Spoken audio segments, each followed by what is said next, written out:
আসসালামু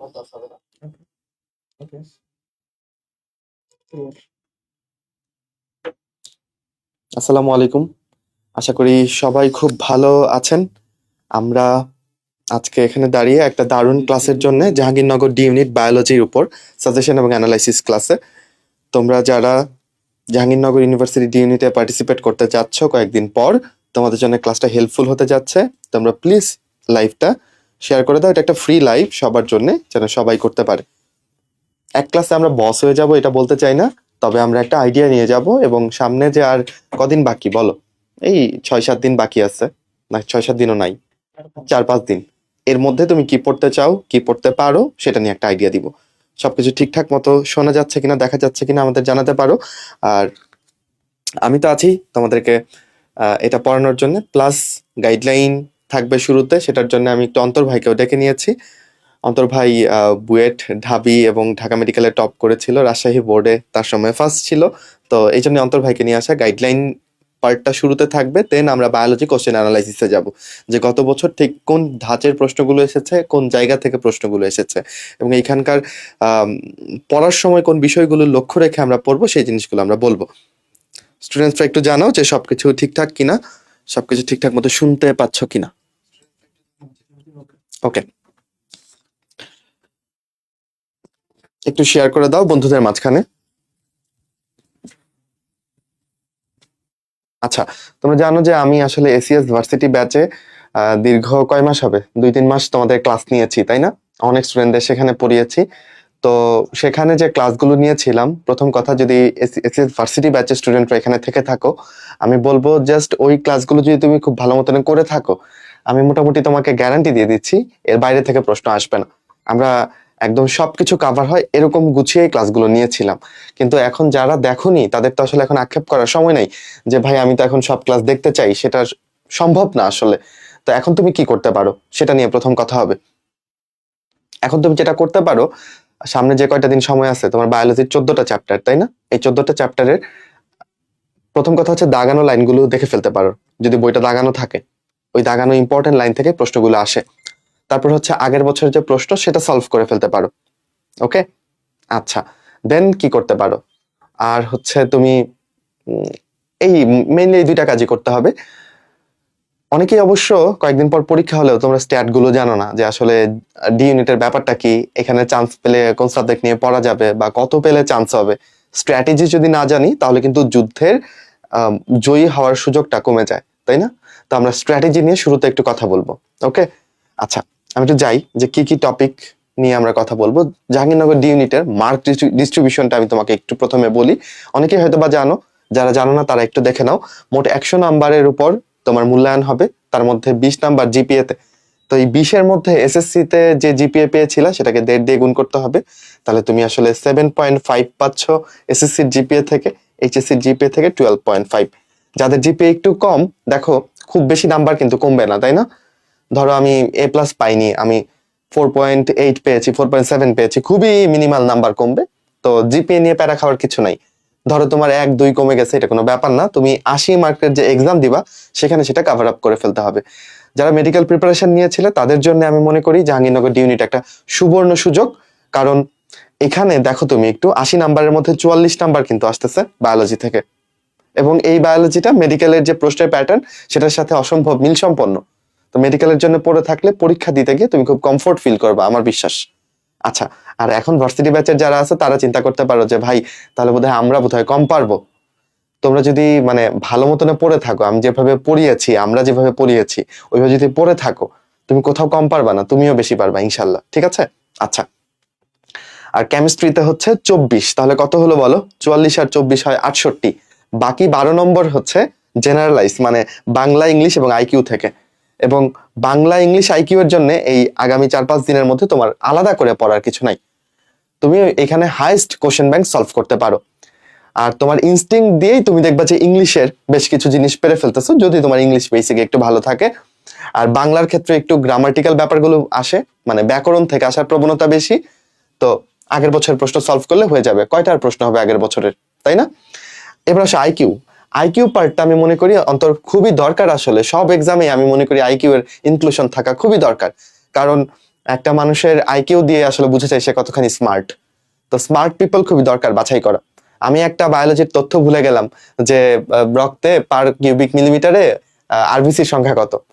এটা ভুলে যাওয়া আমি মনে করি মানুষ হিসেবে ভুলতেই পারি, কিন্তু আইকিউ একটা সিম্পল প্রবলেম যেটা বুদ্ধি থাকলেই সলভ করা যেতে পারে, সেটা আমি কোনোদিনও ভুলবো না।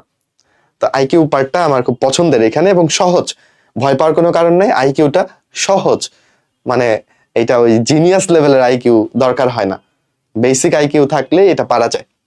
তো এই হচ্ছে আমাদের জাহাঙ্গীরনগর ডি ইউনিটের যে মান বন্টন। আমরা পড়ায় যাব, আমরা একটু করে পড়বো, কিন্তু কিন্তু দীর্ঘ ক্লাস নিব না। আমরা 1 ঘন্টার আশেপাশে ক্লাস নিব, ঠিক আছে? 1.5 ঘন্টার বেশি যাবেই না ইনশাল্লাহ। আচ্ছা অন্তর, এইখানে একটা ব্যাপার আছে জাহাঙ্গীরনগর ডি ইউনিটে, যেটা মেডিকেল থেকে একটু ডিফারেন্ট। মেডিকেলে কিন্তু 0.25 করে কেটে যায়, দ্যাটস ওয়াই আমরা অনেক সেন্সিটিভ থাকি। মানে ধর যে 4টা অপশনের মধ্যে শিওর হলেই দাগাই, 2টার মধ্যে কনফিউশন থাকলে অনেক সময় রিস্ক গুলো নেই না। কিন্তু compare to that Jahangirnagar D ইউনিটে কিন্তু প্রত্যেক ভুল প্রশ্নের জন্য 0.2 মার্ক কাটা যাবে। মানে তুই যদি 5টা ভুল করিস, এটার জন্য তুই পেনাল্টি হিসেবে 1 কাটা খাবি। তাহলে তুই কি এটাকে তুই কিভাবে দেখতেছিস, যে আসলে এখানে কি একটু বেশি চান্স নেওয়া দরকার কিনা? অবশ্যই মাইকে বলিস। ওকে, আচ্ছা, এক্ষেত্রে একটা জিনিস একটু খেয়াল করো, দেখো মানে এক্ষেত্রে তোমার একটু বেশি চান্স নেওয়া উচিত। আর জাহাঙ্গীরনগরের ক্ষেত্রে সিট সংখ্যা একটু কম, যার কারণে তোমাকে একটু বেশি নাম্বার আসলে পাইতে হবে, ঠিক আছে? এখানে একটু মানে সেফ খেলার সুযোগ একটু কম, ঠিক আছে? এই হচ্ছে ব্যাপার। তবে আমার মনে হয় যে তুমি যদি সামনের এই কয়েকটা দিন, আমি জানি যে তোমরা বেশিরভাগ এখন ঢাকা ইউনিভার্সিটির জন্য খুব মনোযোগ দিয়ে পড়াশোনা করতেছো, বাট এর মাঝখানে একটু সময় বের করে জাহাঙ্গীরনগরের যে প্রশ্ন ব্যাংকটা, এটা যদি একটু সলভ করো সুন্দরভাবে, এগুলো অনেক ক্ষেত্রে যদি তোমার কাছে বই না থাকে তুমি অনলাইনেও পেয়ে যাবা, বা চ্যাপ্টার ওয়াইজ যে প্রশ্ন ব্যাংক থাকে আমাদের, সেই প্রশ্ন ব্যাংকের মধ্যে তুমি প্রশ্নগুলো পাবা। একটা বিশেষ সুবিধার কথা একটু বলি, যে এখানে কিন্তু শিফট ওয়াইজ পরীক্ষা হয়, বুঝতে পারছো? তো এই শিফট ওয়াইজ পরীক্ষা হওয়ার কারণে হয় কি, ধরো যে কটা শিফটে পরীক্ষা হয় প্রশ্নগুলো মোটামুটি একটু কাছাকাছি টাইপের হয়, তাই না? কিছু কিছু ক্ষেত্রে একটু না, আমি মনে করি যে পুরোটাই কাছাকাছি আসলে, কারণ স্টুডেন্ট টিচাররা এরকম টপিকই বেছে নেয় যেখান থেকে একাধিক প্রশ্ন করা যাবে। তো যেমন ধরো আমি যদি তোমাকে একটু বলি, যেমন ধরো কোয়ান্টাম সংখ্যা, ধরো কোয়ান্টাম সংখ্যাতে একটা প্রশ্ন করবে। ধরো রিজভি পরীক্ষা দিচ্ছে, রিজভি শিফটে সকালে পরীক্ষা, তো রিজভি শিফটে কোয়ান্টাম সংখ্যাতে একটা প্রশ্ন করছে, আমি বিকালে পরীক্ষা দিচ্ছি, তাহলে আমারও কোয়ান্টাম সংখ্যাতে একটা প্রশ্ন আসার সম্ভাবনা আছে। তো এরকম বেসিক এবং খুবই ইম্পর্টেন্ট যে টপিকগুলো, এই টপিকগুলো থেকে দেখা যায় যে 4 শিফটের প্রশ্ন চলে আসে, ঠিক আছে? ভাই এই সময়ের মধ্যে কি আমি প্রশ্ন পেতে পারি? হ্যাঁ, একটু একটু করে পাওয়ার সম্ভাবনা আছে, কিন্তু সব আসলে পাবা না, কারণ প্রশ্ন তো তোমার মানে কেউ তোমাকে বলবে না, খুব একটা বলতে চাইবে না হয়তো। তারপর আমরা চেষ্টা করব তোমাদের জন্য। আমি মনে করি যে আমি আর তুই যে ধরনের বন্ধু, আমি যদি সকালবেলা দিয়ে ফেলি, তুই যদি বিকালে দিস, আমি ডেফিনেটলি এসে তোকে বলবো যে এই টপিক থেকে প্রশ্ন এসেছে, এখান থেকে প্রশ্ন এসেছে। এরকম বন্ধু থাকতে হবে, এবং এরকম বন্ধু যদি থাকে তুমি কিন্তু শুনে নিতে পারো, এইটাতে আমি অন্যায় কিছু দেখি না। কারণ এই ফাঁক ফোকর তো পরীক্ষার যারা নিয়ন্ত্রক তারাই তো রেখে দিয়েছে, তুমি এটা অবশ্যই শুনতে পারো, এটা তোমার রাইট। তো তোমার কোনো বন্ধু আগে পরীক্ষা দিলে তার কাছে অবশ্যই তুমি জানতে পারো যে কোন কোন জায়গা থেকে প্রশ্ন এসেছে, ওই টপিকগুলো তুমি দেখে যেতে পারো, এবং অবধারিত ভাবে দেখবা যে ওই টপিক থেকে প্রশ্ন আসতেছে, বুঝছো? এই আর কি। এবং আরেকটা জিনিস সেটা হচ্ছে আমি বলবো যে ভার্সিটির ক্ষেত্রে, বিশেষ করে জাহাঙ্গীরনগর বা এরকম যে ভার্সিটিগুলো আছে এগুলোর ক্ষেত্রে বিগত বছরের প্রশ্ন যে টপিকগুলো, এগুলো খুবই ইম্পর্টেন্ট। এগুলো তুমি যদি সুন্দরভাবে সলভ করো তাহলে আসলে তোমাকে ঠেকানো খুব কঠিন, এটা হচ্ছে সত্যি কথা, ঠিক আছে? মানে আমি মানে ভার্সিটির ক্ষেত্রে মূল বইয়ের চেয়েও প্রশ্ন ব্যাংককে এগিয়ে রাখতে চাই, এটা হচ্ছে সত্যি কথা। খুবই অবাস্তব লাগতেছে কিন্তু ব্যাপারটা সত্যি। রিজভি, আমরা খুব দ্রুত মনে হয় পড়াশোনায় চলে গেলে ভালো হবে, ওদের সামনে পরীক্ষা। এক্স্যাক্টলি। না, একটু ওই যে স্ট্যাট গুলো জানাই নিলাম। কেউ কেউ ফার্স্ট শিফট বলে খুব আক্ষেপ করতেছো। ফার্স্ট শিফট হওয়া এটা মানে আক্ষেপের কিছু নাই, তুমি ফ্রেশ মাইন্ডে, কোনো চাপ নাই, আলাদা টেনশন নাই, কারো কাছ থেকে শোনার চিন্তা নাই, নিজের মতো গিয়ে সুন্দর একটা পরীক্ষা দিয়ে আসবা। ওকে, এবার একটু করে অন্তর আমি আরেকটু মেনশন করতে চাই যে আসলে সিট কয়টা আছে, খুবই অল্প সিট, এবং এখানে আমরা আসলে সাম্প্রদায়িকতাটা খুবই প্রকট, ছেলেরা ছেলেদের মতো, মেয়েরা মেয়েদের মতো। হ্যাঁ, ছেলেরা 155টা সিট পাবে, মেয়েরা 155টা সিট পাবে। এতে করে আসলে ছেলেদের সুবিধা হয়েছে, কারণ ছেলেরা আসলে এই বায়োলজি পোর্শনে বায়োলজি সাবজেক্টটাকে কম আপন করে নেয়, এটা আমরা দেখেছি। এবং যদি আমরা এই যে কত পেলে চান্স হবে এই টপিকটাতে যাই, দেখা যায় যে মানে আমরা ধরলাম যে জিপিএ তে তুমি 20-এ 20 পেয়েছো, তাহলে আসলে 100-র মধ্যে তোমাকে আসলে মোরলেস আমি তোমাকে বলবো অবশ্যই 75+ পেতে হবে, 75+ নাম্বার রাখতে হবে। আরো সেফ হয় যদি তুমি 80+ নাম্বার পাও, ঠিক আছে? আরো সেফ জিপিএ সহ। তার মানে তোমার জিপিএ তে 20 যদি থেকে থাকে, তোমাকে 80-র মধ্যে 80 নাম্বারের পরীক্ষা হবে, ওকে বাচ্চারা? এবং এটার জন্য যতদূর জানি 55 মিনিট সময়। তাহলে এই 80-র মধ্যে তোমাকে অবশ্যই 55+ পাইতে হবে, এটা হচ্ছে মানে বেয়ার মিনিমাম। এটুক লাগবেই। ওকে, এখন শুনে ভয় লাগতে পারে, আসলে যারা বইটা একটু পড়ছো কোশ্চেন ব্যাংকগুলো সলভ করে যাবা, পেয়ে যাবা ইনশাল্লাহ। দেখো তো, আর যদি আরো ভালো করতে চাও, আরো সেফ থাকতে চাও, অবশ্যই 65+ যদি হিট করতে পারো তাহলে একদম টপ 10 বা টপ 20-তে চলে আসতে পারো।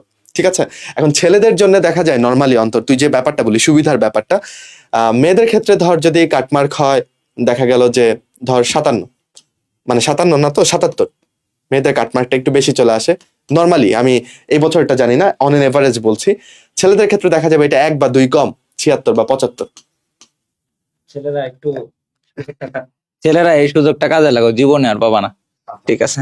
তো আমি তোমাদের কাছে স্ট্যাট গুলো শেয়ার করার চেষ্টা করলাম। আর জাহাঙ্গীরনগর ডি ইউনিটে ভর্তি পরীক্ষা দিচ্ছ, এটার প্রতি যদি আগ্রহ না থাকে তাহলে তো হবে না। এখানে আসলে কি কি সাবজেক্ট নিয়ে তুমি পড়তে পারবা, সাবজেক্টগুলো আমি লিখে দিয়েছি, এবং এটার ভবিষ্যৎ বা এটার আসলে এখান থেকে পড়ে অপরচুনিটি কি আমি যদি তোমাকে ছোট্ট করে বলে আমি কিন্তু ক্লাসে চলে যাব, আর বকবকানি হবে না। বায়োকেমিস্ট্রি এইটা মানে আমাদের মেডিকেলেও পড়তে হয়, যতদিন পৃথিবী থাকবে এই সাবজেক্টগুলো মোটামুটি তুমি মানে থাকবে। এই সাবজেক্টগুলো নিয়ে অনেক অনেক কাজ করার, অনেক সামনের দিকে অগ্রসর হচ্ছে। সো বায়োকেমিস্ট্রি মেইনলি কাজ করে হচ্ছে, তোমরা কি কোষ রসায়ন চ্যাপ্টারটা পড়ছো? যদি যদি শর্টের বাইরে, তো কোষ রসায়ন চ্যাপ্টারে যেসব জিনিসপত্র পড়ছো ওইগুলো হচ্ছে বায়োকেমিস্ট্রির পড়া। মাইক্রোবায়োলজি হচ্ছে অণুজীব চ্যাপ্টারে যেসব জিনিসপত্র পড়ছো ওইগুলোর পড়া। ঠিক আছে, ভাইরাস ব্যাকটেরিয়া এগুলো নিয়ে। বায়োটেকনোলজি অ্যান্ড জেনেটিক ইঞ্জিনিয়ারিং বহুল একটা মানে কি বলে কাঙ্ক্ষিত চ্যাপ্টার বলতে পারো। আমি নিজে যদি আমাকে সিলেক্ট করতে বলতা তাহলে আমি বোধহয় এটা সিলেক্ট করতাম, বিকজ আমি আমার নিজের ইন্টারেস্ট খুঁজে পাই। জেনেটিক ইঞ্জিনিয়ারিং, বায়োটেকনোলজি খুবই ইন্টারেস্টিং লাগে। অ্যান্ড দেন পাবলিক হেলথ, এটা আমাদের ডাক্তারিরও সাবজেক্ট, আবার ডাক্তার না হয়েও এই সাবজেক্টে পড়া যায়।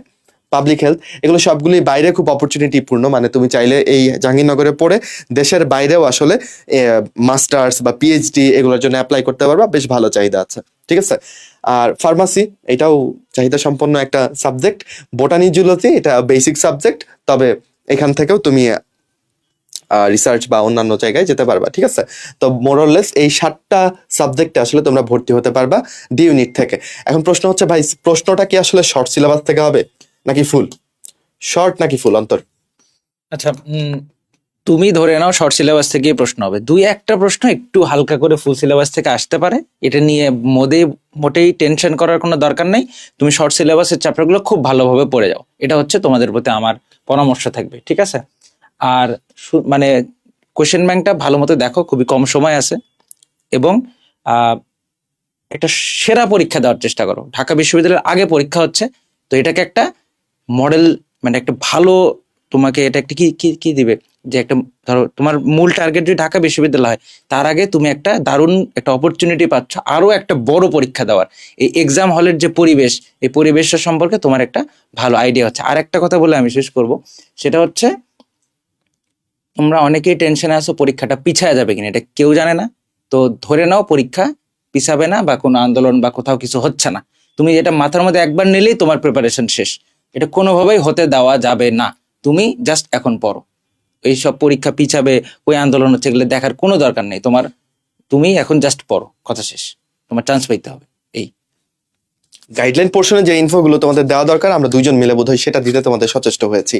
এবং তোমরা এখানে অনেকে মেডিকেল এক্সপিরিয়েন্স আছো, আমি জানি আমাদের মেডিকেল ব্যাচের স্টুডেন্টরাও আছো, 2-4 জনের নামও দেখতে পাচ্ছি। তোমাদের মধ্যে যে ভাবনাটা, ভাই আমি তো, এটা কি অফ হয়ে গেল নাকি?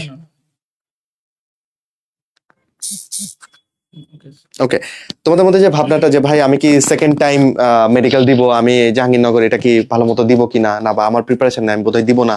আমি তোমাদের জাস্ট বলি, একটা এক্সাম্পল জাস্ট দেই। আমাদের যে যে মাইনুল, তোমরা চেনো কিনা, মাইনুল যে পড়ায়, ও কিন্তু জাহাঙ্গীরনগর ডি ইউনিটে চান্স পাওয়া। তো নিজেকে প্রমাণের একটা সুযোগ।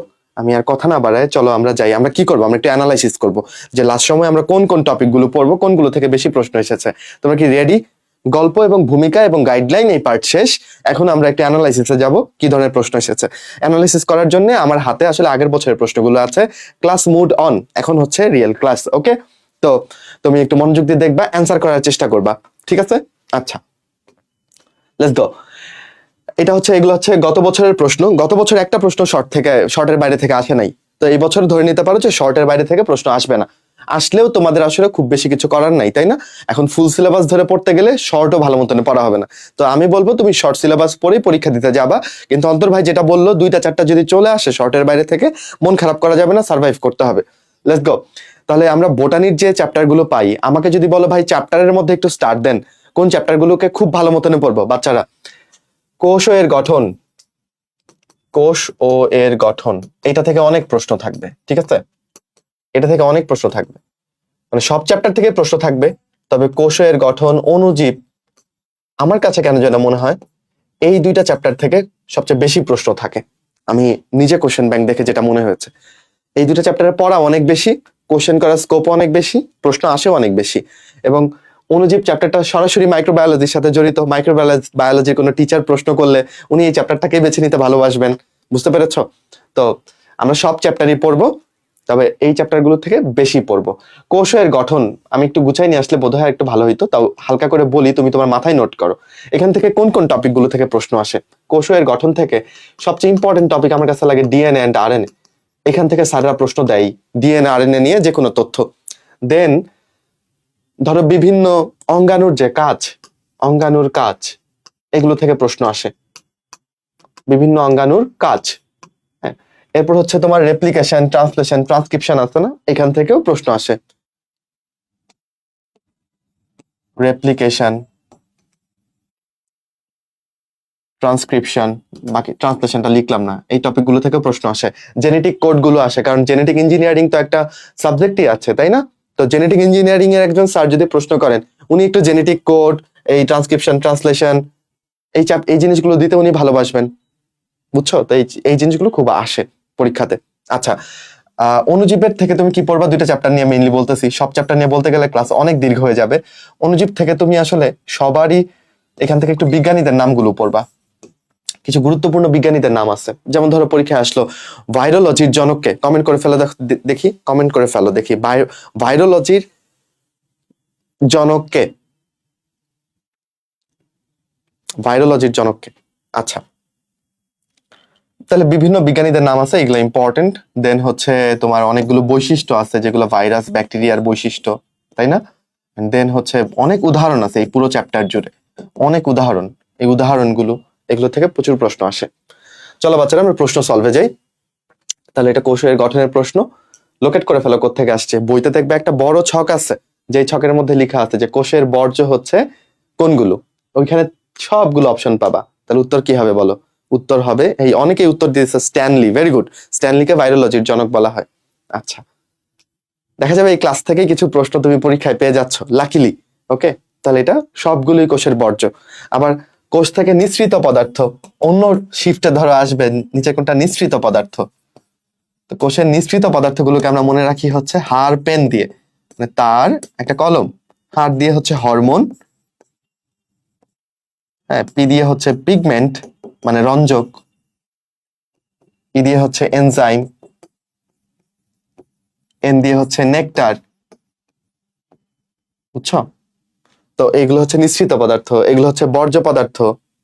একটু লোকেট করে পড়ে ফেলবো। নেক্সট প্রশ্নে যাই, চলো। কোনটা দেহকোষ নয়? তাহলে দেহকোষ বলতে আমরা কাদেরকে বুঝি? তোমরা বলতে পারো যেটা দেহে থাকে ওইটা দেহকোষ। মানুষ না, যে কোনো প্রাণীর কোষগুলোকে আমরা দুই ভাগে ভাগ করতে পারি, একটা দেহকোষ আর একটা হচ্ছে জনন কোষ। জনন কোষ বংশবৃদ্ধিতে হেল্প করবে। জনন কোষ বলতে কাদেরকে বুঝি? শুক্রাণু এবং ডিম্বাণুকে একসাথে বলে জনন কোষ, ওকে? আচ্ছা, তাহলে এখানে যেহেতু শুক্রাণু অপশনটা পাচ্ছি, ডেফিনেটলি এটা হচ্ছে জনন কোষ বা গ্যামেট, ইংরেজিতে বললে গ্যামেট। তাহলে এটা দেহকোষ না, বাকি সবগুলাই দেহকোষ। তাহলে আমার দেহকোষকে আলাদা করে মুখস্থ করার কোনো মানে হয় না, আমি জাস্ট জনন কোষ যে দুইটা, শুক্রাণু আর ডিম্বাণু, এটা জানলেই হলো। আগানো যায়, চলো সামনে যাই। ডিএনএ আরএনএ খুব ইম্পর্টেন্ট টপিক। ডিএনএ অণুর প্রতিটা ঘূর্ণনে হাইড্রোজেন বন্ধের সংখ্যা কত? প্রতিটা ঘূর্ণন বলতে একটা প্যাচ বুঝাইছে। এটা ধরো একটা ডিএনএ সূত্রক, এটা মনে করো আরেকটা ডিএনএ সূত্রক, ডাবল হেলিক্স, রাইট? এখান থেকে নিয়ে এই পর্যন্ত এটা হচ্ছে একটা প্যাচ। তাহলে বলছে এই একটা প্যাচের মধ্যে কতগুলো হাইড্রোজেন বন্ধন থাকে? হাইড্রোজেন বন্ধন তোমরা জানো যে এর সাথে টি এর দুইটা বন্ড থাকে, জি এর সাথে সি এর তিনটা বন্ড থাকে। তো এর মাঝখানে নাইট্রোজেন বেস থাকবে হচ্ছে 10 জোড়া। আমি অন এন এভারেজ ধরে নিলাম যে 5 জোড়া থাকবে হচ্ছে এইটা, 5 জোড়া থাকবে এইটা।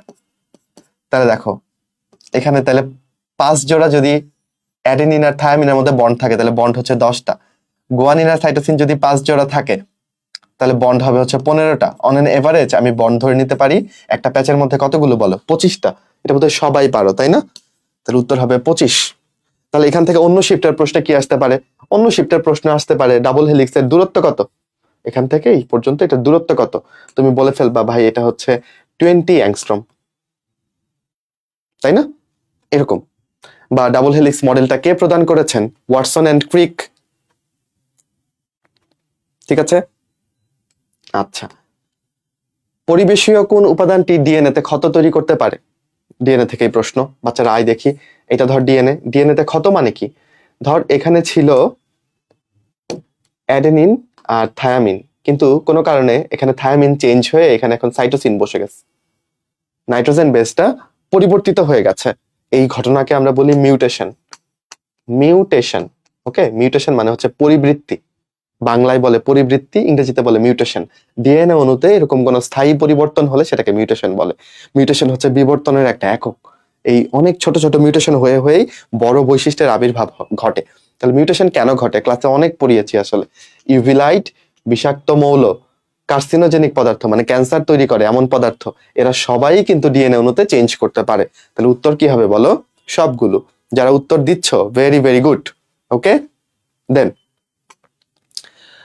কোনটা গ্লাইসিন নির্দেশিত কোডন নয়? কোডন মানে কি? 3টা নাইট্রোজেন বেসকে একসাথে একটা কোডন বলে এবং প্রত্যেকটা কোডন একটা অ্যামাইনো অ্যাসিডকে নির্দেশ করে। তোমরা যদি প্রোটিন তৈরির প্রক্রিয়াটা একটু করে বুঝে থাকো তাহলে তুমি এটা জেনে থাকবা। তাহলে ধরো এটা একটা এমআরএনএ, ওকে, এটা এমআরএনএ। বাচ্চারা এর শুরুতে অলওয়েজ স্টার্ট কোডন থাকে, তাই না? স্টার্ট কোডনটা কি মনে আছে? ইউএজি, ওকে। আর এমআরএনএ শেষে থাকবে হচ্ছে স্টপ কোডন। শেষে কি থাকবে? Stop codon. তাহলে 3টা স্টপ কোডন আছে, অবশ্যই জেনে রাখতে হবে। এই স্টপ কোডন পেলেই এমআরএনএ থেকে প্রোটিন তৈরি বন্ধ হয়ে যাবে। 3টা স্টপ কোডন তোমাকে দিয়েই শুরু, মানে কি ভাই? ইউ দিয়ে শুরু, ওকে। 3টা স্টপ কোডন কি দিয়ে শুরু বলো? ইউ দিয়ে। একটা হচ্ছে ইউএএ, একটা হচ্ছে ইউএজি, একটা হচ্ছে ইউজিএ। তাহলে মনে থাকবে না? তোমাকে দিয়ে শুরু, এ এ এ জি জি এ। খেয়াল করে দেখো, এখানে আমি একটা স্টপ কোডন খুঁজে পেয়ে যাচ্ছি। এইটা হচ্ছে একটা স্টপ কোডন।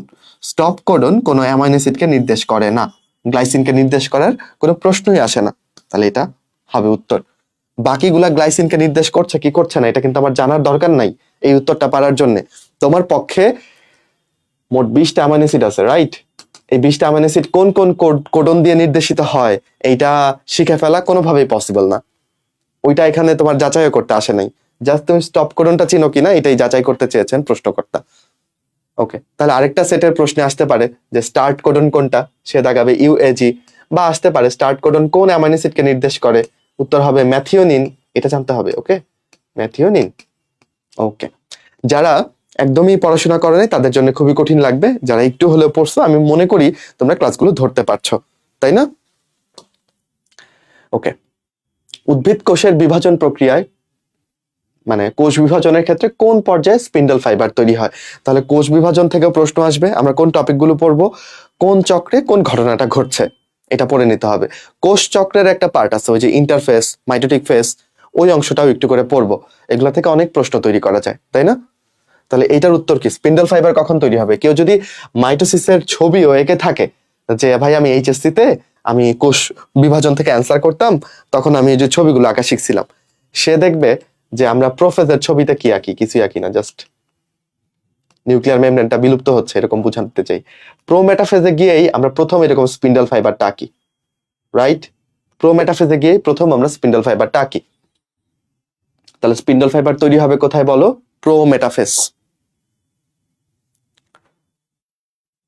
ওকে, দেখি একটা এক্সট্রা প্রশ্ন করে ফেলি।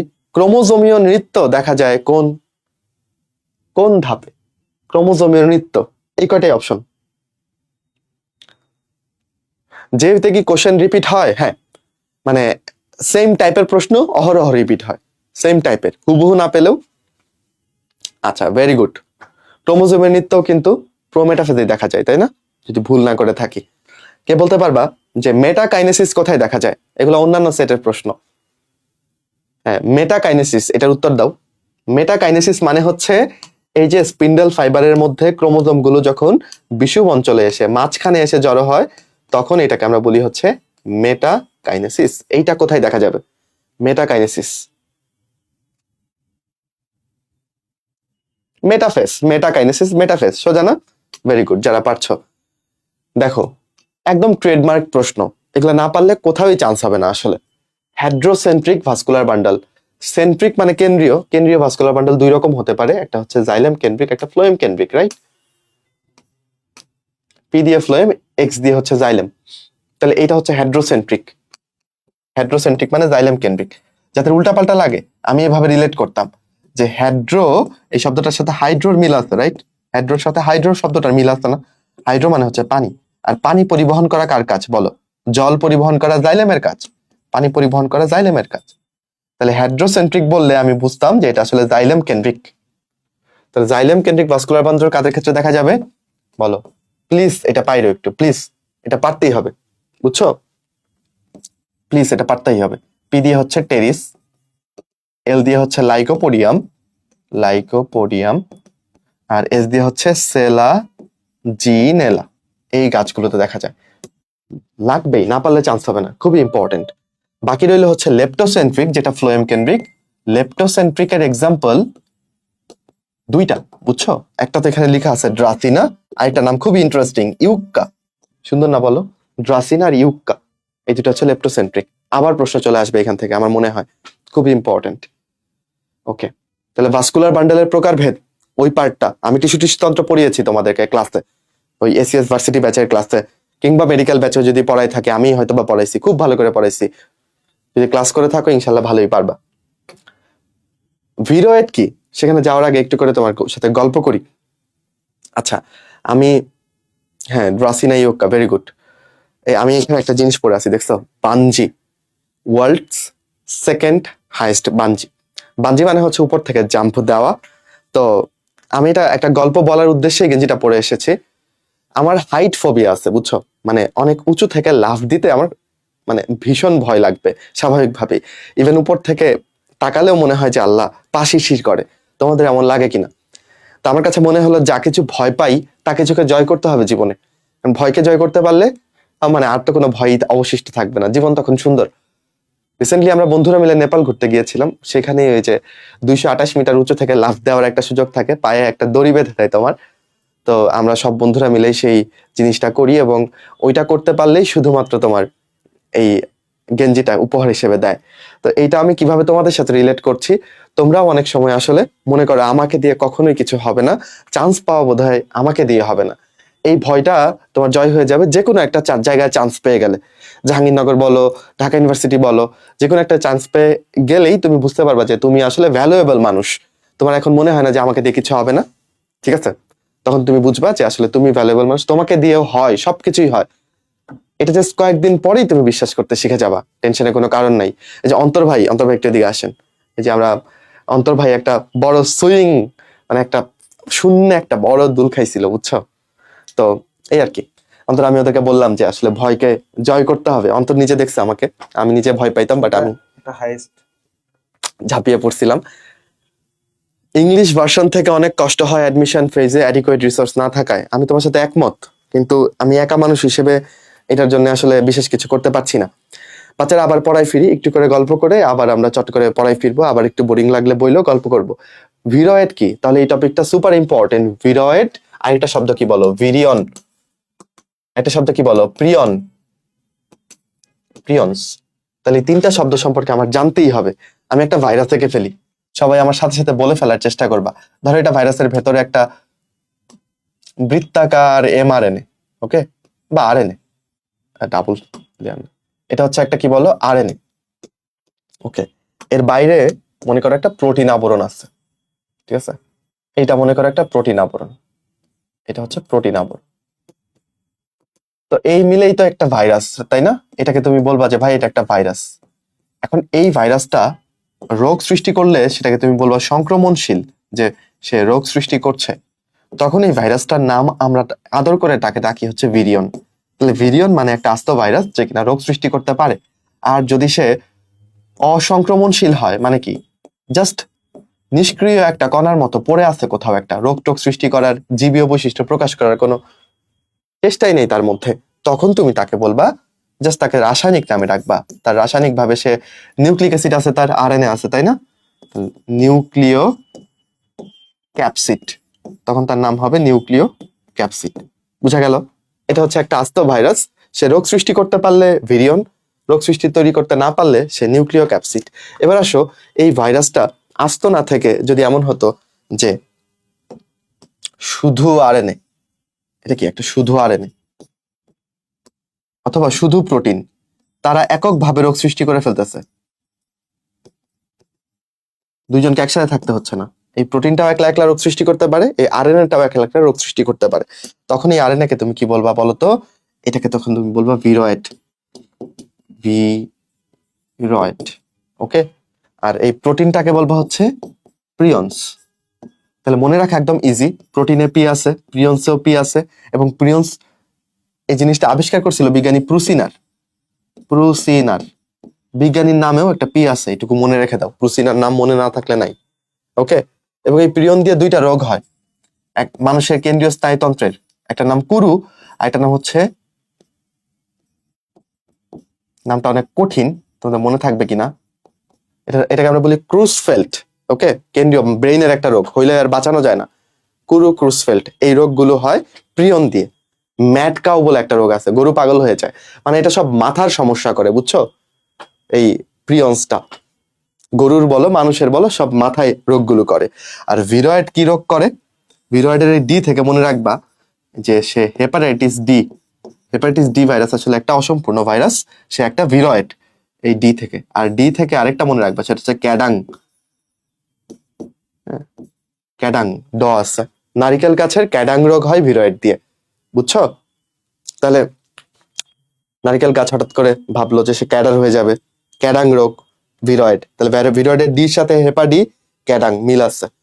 প্রিয়ংশ তো পারলা, এই তথ্যগুলো খুবই ইম্পর্টেন্ট, তাই আবার তোমার রিক্যাপ করে দিলাম, আবার পড়াই দিলাম যেন তুমি পারো। এবার এটার উত্তর অনেকেই দিয়ে ফেলছে আমি জানি। ভিরয়েড কি? অবশ্যই এটা একটা আরএনএ, আমরা শিখে ফেলছি ভিরয়েড একটা আরএনএ।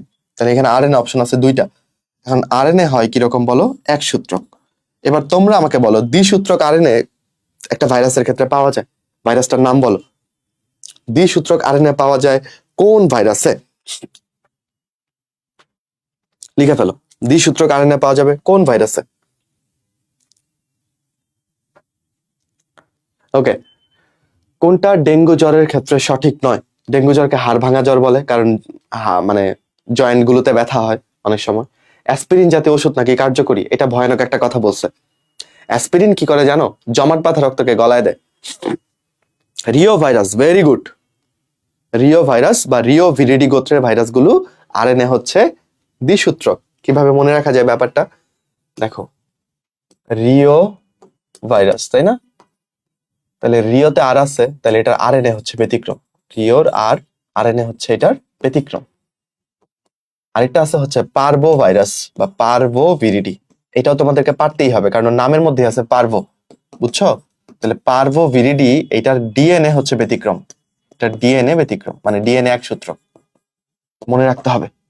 চলো চলে আসি, তাহলে এটা অ্যাসপিরিন জাতীয় ঔষধ মোটেও কার্যকরী না। কেন? কারণ ডেঙ্গু রোগে আমাদের যেটা হয়, শরীরের ছোট্ট ছোট্ট জায়গাতে রক্তক্ষরণ হতে থাকে অল্প অল্প, এগুলো তোমার অনুচক্রিকা অনেক চেষ্টা করে সিলগালা করে, মানে রক্তপাত বন্ধ করে, ইন্টারনাল ছোট ছোট ব্লিডিং গুলাকে বন্ধ করে। অ্যাসপিরিন যদি তুমি খাও, যেটা হবে তোমার অনুচক্রিকা কষ্ট করে রক্তপাত বন্ধ করতেছে দেহের ভেতরে, অ্যাসপিরিন যে সেই জমাটবাত রক্তগুলোকে গলিয়ে দিয়ে আরো রক্তপাত বাড়াবে। তাহলে ভুলেও অ্যাসপিরিন দেওয়া যাবে না, ওষুধ না খেয়ে থাকবে তাও অ্যাসপিরিন দেওয়া যাবে না। জ্বর এবং গা ব্যথার জন্য আমরা তাদেরকে হাইস্ট প্যারাসিটামল দিতে পারি, কখনোই অ্যাসপিরিন জাতীয় ওষুধ দিব না। তাহলে সঠিক নয় হচ্ছে এটা, পেয়ে গেছি অলরেডি। রক্তে ইমিউনোগ্লোবিন এম, এই অ্যান্টিবডি উপস্থিত থাকতে পারে, একদম সত্য। হেমো কনসেন্ট্রেশন মানে রক্তটা ঘন হয়ে আসা, এটাও ঘটতে পারে কারণ তার রক্তের পানি এটা মানে এটা রক্ত থেকে সরে দেহকোষে চলে আসে, টিস্যুতে চলে আসে, ইন্টারস্টিশিয়াল ফ্লুইডে চলে আসে। কঠিন লাগতেছে বোধহয় তোমাদের। কোনটা তেল জাতীয় বর্জ্য অপসারণে ব্যবহৃত হয়? দেখো, এই যে প্রশ্নগুলো আমি কিন্তু তোমাদের যখন ক্লাস নিয়েছি, আমি তোমাদের পড়িয়েছি, আমি তোমাদেরকে বলেছি যে আমাদের মাঝখানে এরকম মানুষজন আছে যারা তেল খেতে খুব ভালোবাসে, তাই না? আচ্ছা, তো কিছু ব্যাকটেরিয়া আছে যারা তেল খেতে ভালোবাসে। ধরো হঠাৎ করে, হ্যাঁ হিমেল বলছো যে জাতীয় ঔষধ, ঠিক বলছো, প্যারাসিটামল হচ্ছে জাতীয় ঔষধ। যে কোনো ধরনের ব্যথায় আমরা ডাক্তার হই বা ডাক্তার না হই, প্যারাসিটামল প্রেসক্রাইব করে দিতে পারি। এই ধরনের ওষুধগুলোকে বলে হচ্ছে, আচ্ছা যাক বাদ দাও, ওষুধের দিকে না যাই, আলোচনা গভীর করে লাভ নাই। তেলের ব্যাপারে আসি। তাহলে সমুদ্রে অনেক তেল পড়ে গেলে সেই তেলকে খেয়ে ফেলবে ব্যাকটেরিয়া। ব্যাপারটা তাহলে জোস হইলো। যদি না পরিষ্কার করো তেল, তাহলে সমুদ্রের জীববৈচিত্র্য নষ্ট হবে। তাহলে কোন ব্যাকটেরিয়া দিয়ে তুমি এই কাজগুলো করবা? 3টা ব্যাকটেরিয়ার নাম মনে রাখতে হবে। এবিসিডি পড়ো একটু। এবিসিডিতে এম, এম এর পরে কি বলো? এন, এম এন, এরপর কি? ও, এম এন ও, এরপর কি? পি। তাহলে এই 3জন হচ্ছে তেল খায়।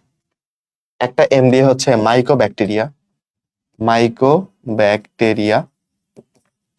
নো দিয়ে হচ্ছে নো কার্ডিয়া, নো কার্ডিয়া। বুঝছো?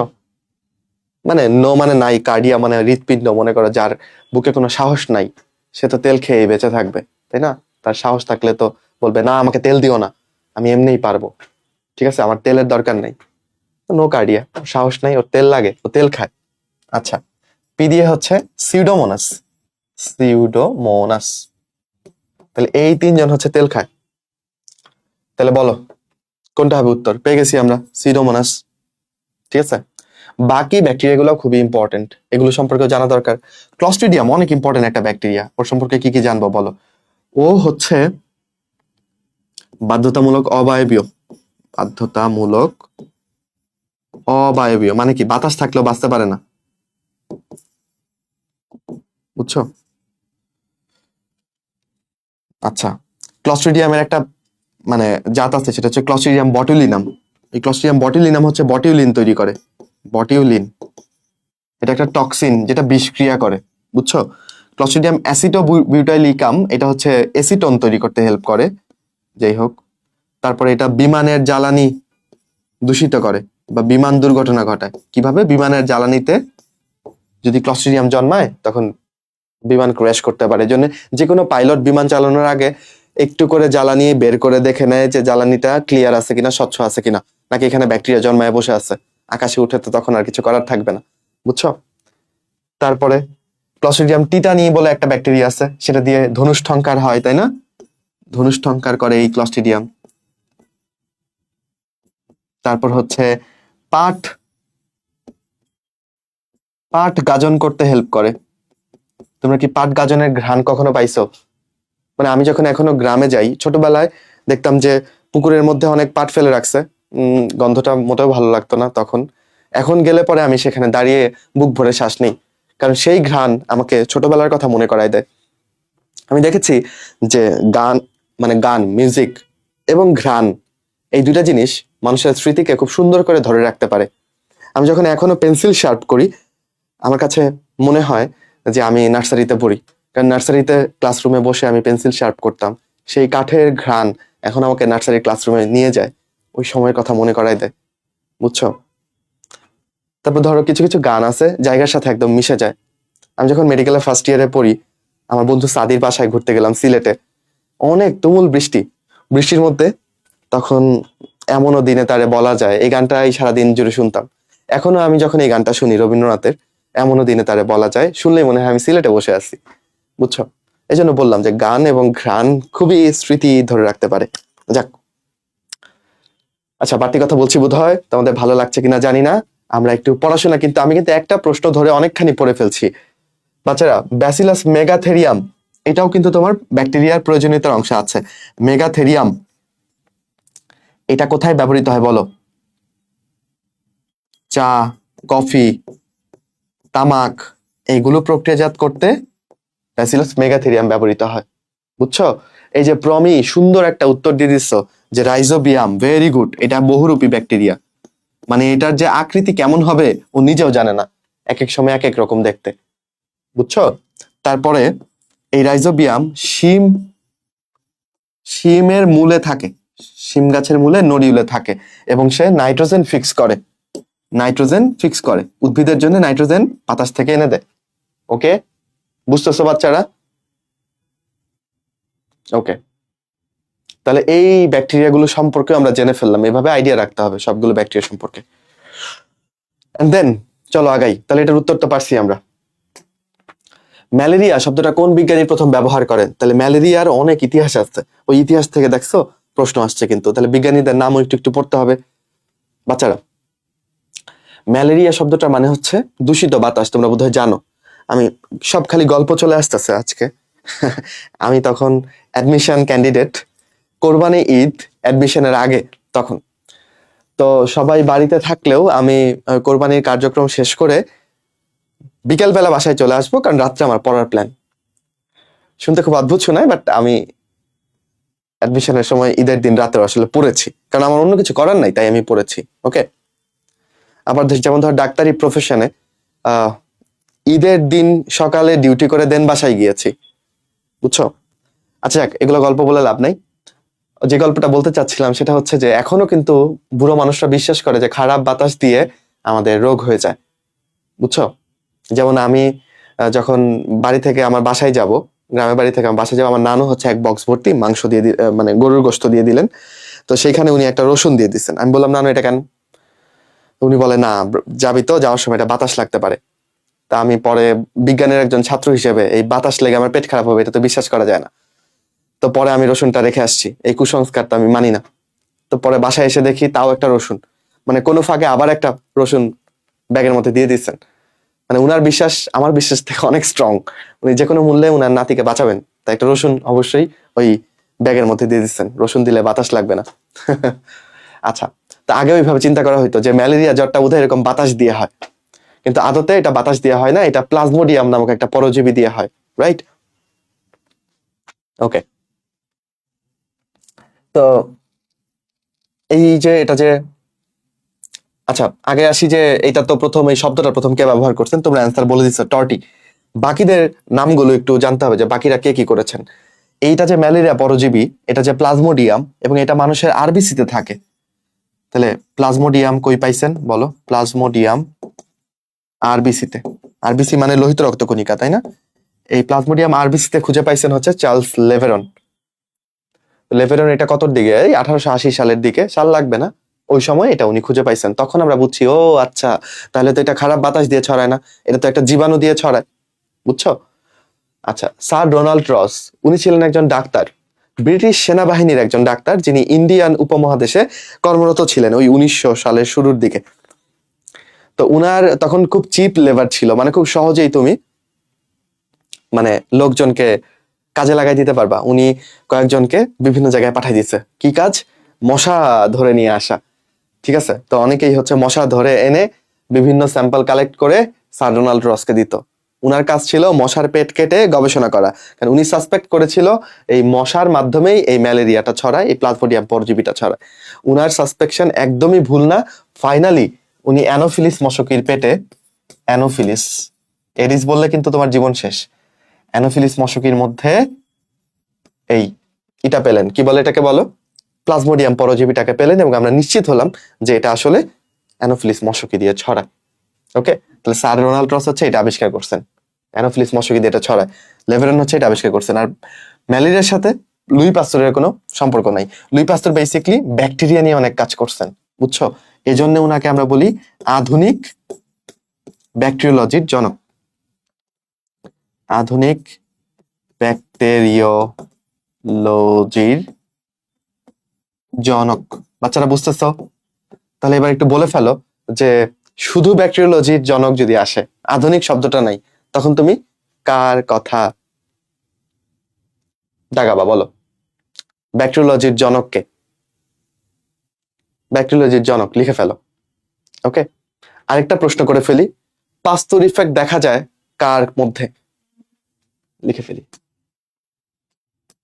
এটা প্রশ্নটা করলাম হচ্ছে নবম অধ্যায় থেকে। পাস্তুর ইফেক্ট কোথায় দেখা যায়? অপশন হচ্ছে শৈবাল, ছত্রাক, ব্যাকটেরিয়া,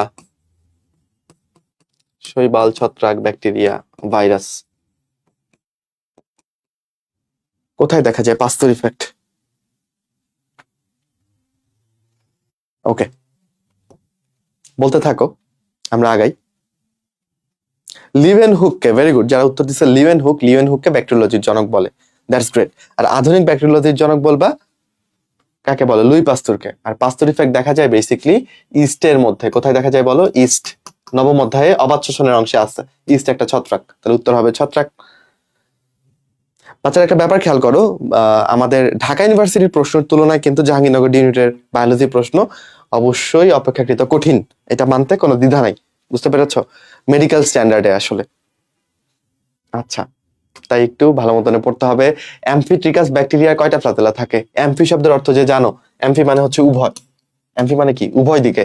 তাহলে এখানে কোনটা অ্যাম্ফিট্রিকাস, যার উভয় দিকে ফ্লাজেলা আছে? উভয় দিকে ফ্লাজেলা আছে হচ্ছে এইটার, বুঝছো? আর এইটার। কিন্তু এই দুই পাশে যদি অনেকগুলা করে ফ্লাজেলা থাকে, তাইলে মনে রাখবা সে মনে হয় লাফাইতে পারবে, তাহলে তাকে তুমি বলবা লফোট্রিকাস। লফোট্রিকাস। ট্রিকাস শব্দের অর্থ হচ্ছে মানে ট্রাইকম থেকে আসছে, লোম চুল এগুলাকে ট্রিকাস বলতেছে। লফোট্রিকাসের ক্ষেত্রে ব্যাকটেরিয়ার দুই প্রান্তেই ফ্লাজেলা থাকবে, এটা সত্য, কিন্তু অনেকগুলা থাকবে। যদি একটা করে থাকে তখনই তুমি এটাকে বলবা অ্যাম্ফিট্রিকাস। তাহলে উত্তর হবে দুই প্রান্তে একটি করে। দুই প্রান্তে যদি দুই গুচ্ছ থাকে তাহলে আমি এটাকে কি বলবো? লফোট্রিকাস। এক প্রান্তে যদি এক গুচ্ছ থাকে, এরকম কোনটা বলো তো? এরকম হচ্ছে এইটা, এটারে কি বলবা? এইটারে বলবা, এটার মনে হচ্ছে যে এটা হচ্ছে মাথা, তাই না? ধরো এটা ব্যাকটেরিয়া, ব্যাকটেরিয়া মাথায় এক গুচ্ছ চুল আছে না? মাথা ইংরেজি হচ্ছে সেফালো। সেফালো শব্দের অর্থ কি বলো? মাথা। তাহলে এটাকে বলবা সেফালোট্রিকাস। বুঝছো? আচ্ছা, এক প্রান্তে একটি করে, এই যে এইটা হচ্ছে এক প্রান্তে একটি, এটাকে কি বলবা? এটাকে বলবা মনোট্রিকাস। মনোট্রিকাস, মনো মানে এক। এবার প্রশ্ন, প্রশ্ন হচ্ছে মনোট্রিকাস ব্যাকটেরিয়ার এক্সাম্পল দাও। একটা মনোট্রিকাস ব্যাকটেরিয়ার এক্সাম্পল বলে ফেলো, পরীক্ষাতে আসবে। নিচের কোনটা মনোট্রিকাস ব্যাকটেরিয়া? যতক্ষণে বলছো, আরেকটা প্রশ্ন। আমরা মোটামুটি বোটানি শেষ করে ফেলছি, এরপর জুলজিটা দেখবো, ঠিক আছে? ওকে, তারপর আসো, এরিথ্রোসাইটিক সাইটোগনির কোন ধাপে হিমোজয়েন তৈরি হয়? তাহলে হিমোজয়েনটা যখন তৈরি হয়, এটা হচ্ছে ধরো আরবিসি, যেখানে ম্যালেরিয়া প্যারাসাইট আক্রমণ করছে। আক্রমণ করে ম্যালেরিয়া প্যারাসাইট অনেকগুলো নিউক্লিয়াস বানাইছে। অনেকগুলো নিউক্লিয়াস বানাতে গেলে তার অনেক বিপাকীয় কাজ করতে হয়েছে, তো অনেকবার বিভাজিত হওয়ার দরুন বেশ কিছুটা বর্জ্য তৈরি হয়েছে। এই বর্জ্যটা আসলে এই সেন্টারে এসে জমা হয়েছে। এই বর্জ্যটার নাম কি বলো? হিমোজয়েন। হিমোজয়েন। তাহলে আমি হিমোজয়েনটা দেখতে পাচ্ছি কোন দশায়? বহু নিউক্লিয়াস বিশিষ্ট এই দশায়। এই দশাটার নাম হচ্ছে সাইজন্ট। সাইজন্ট মানে হচ্ছে বহু নিউক্লিয়াস বিশিষ্ট দশা। সাইজন্ট দশা এটা দেখা যায়। রোজেট দশা এর পরে আসবে। রোজেটের ক্ষেত্রে এটা দেখতে কেমন হবে বলো? ম্যালেরিয়া প্যারাসাইটটা দেখতে গোলাপের মতো হয়ে যাবে, তাই এটাকে রোজেট বলতেছে তখন। ওকে, সিগনেট রিং এ সে আংটির মতো হয়ে যাবে। সিগনেট রিং এটার আগে। সিগনেট রিং এ এখানে একটা গহ্বর তৈরি হবে ম্যালেরিয়া প্যারাসাইটের মধ্যে। এইটা হচ্ছে আরবিসি, ওকে। আর এটার ভেতরে হচ্ছে ম্যালেরিয়া প্যারাসাইট, আর ওর নিউক্লিয়াসটা এক পাশে চেপে যাবে। এটাকে বলি সিগনেট রিং, তাই না? ওকে, অ্যান্সার হবে কোনটা তাইলে? সাইজন্টে। সাইজন্টে দেখা যায় হিমোজয়েন। আলু এবং টমেটোর প্রোটোপ্লাস ফিউশন করে উৎপন্ন উদ্ভিদের নাম কি? বায়োটেকনোলজি থেকে আসছে। বাচ্চারা এটা যারা মানে টুকটাক পারো, মানে বা কিছু পারো না সেও একটু যদি পড়ো, এখানে কি আম আর টমেটো যুক্ত করছে নাকি যে আমেটো হবে? এটা হবে না। আম আর টমেটো হলে আমেটো বলতে পারতো, তাই না? মামাটো, কি ভয়ঙ্কর নাম, তাই না? এগুলো বাদ দিয়ে চলো। পমাটো, এই যে পটেটো আর টমেটো মিলে পমাটো, এটা কিন্তু মেডিকেলেও আসছিল আমার বছরেই, বুঝছো? এটা জাহাঙ্গীরনগরে গত বছর আসছে বোধহয়। হ্যাঁ, পটোমোটো না, কিউট আছে নামটা, কিন্তু এটা উত্তর হবে না। ঠিক আছে, উত্তর হবে টমেটো। ওকে, এবার বলো একটা প্রশ্ন।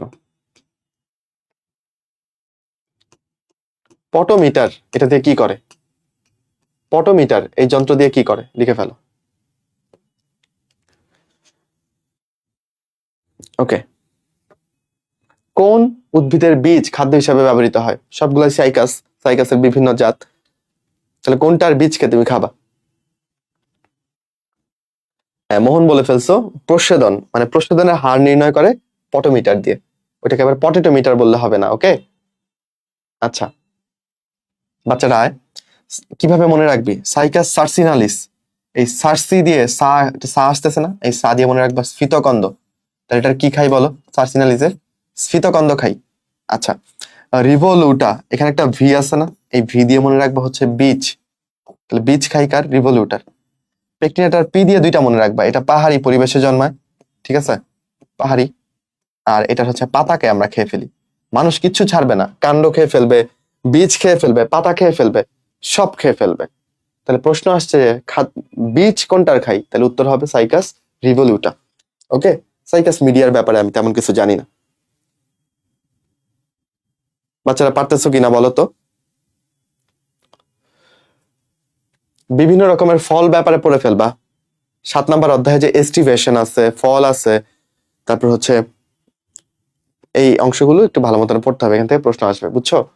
তাহলে খেয়াল করো, পোয়াসিয়া গোত্রের কোন গাছগুলোর কথা তোমার মনে থাকে? আমার তো প্রথমেই চলে আসে যে ধান।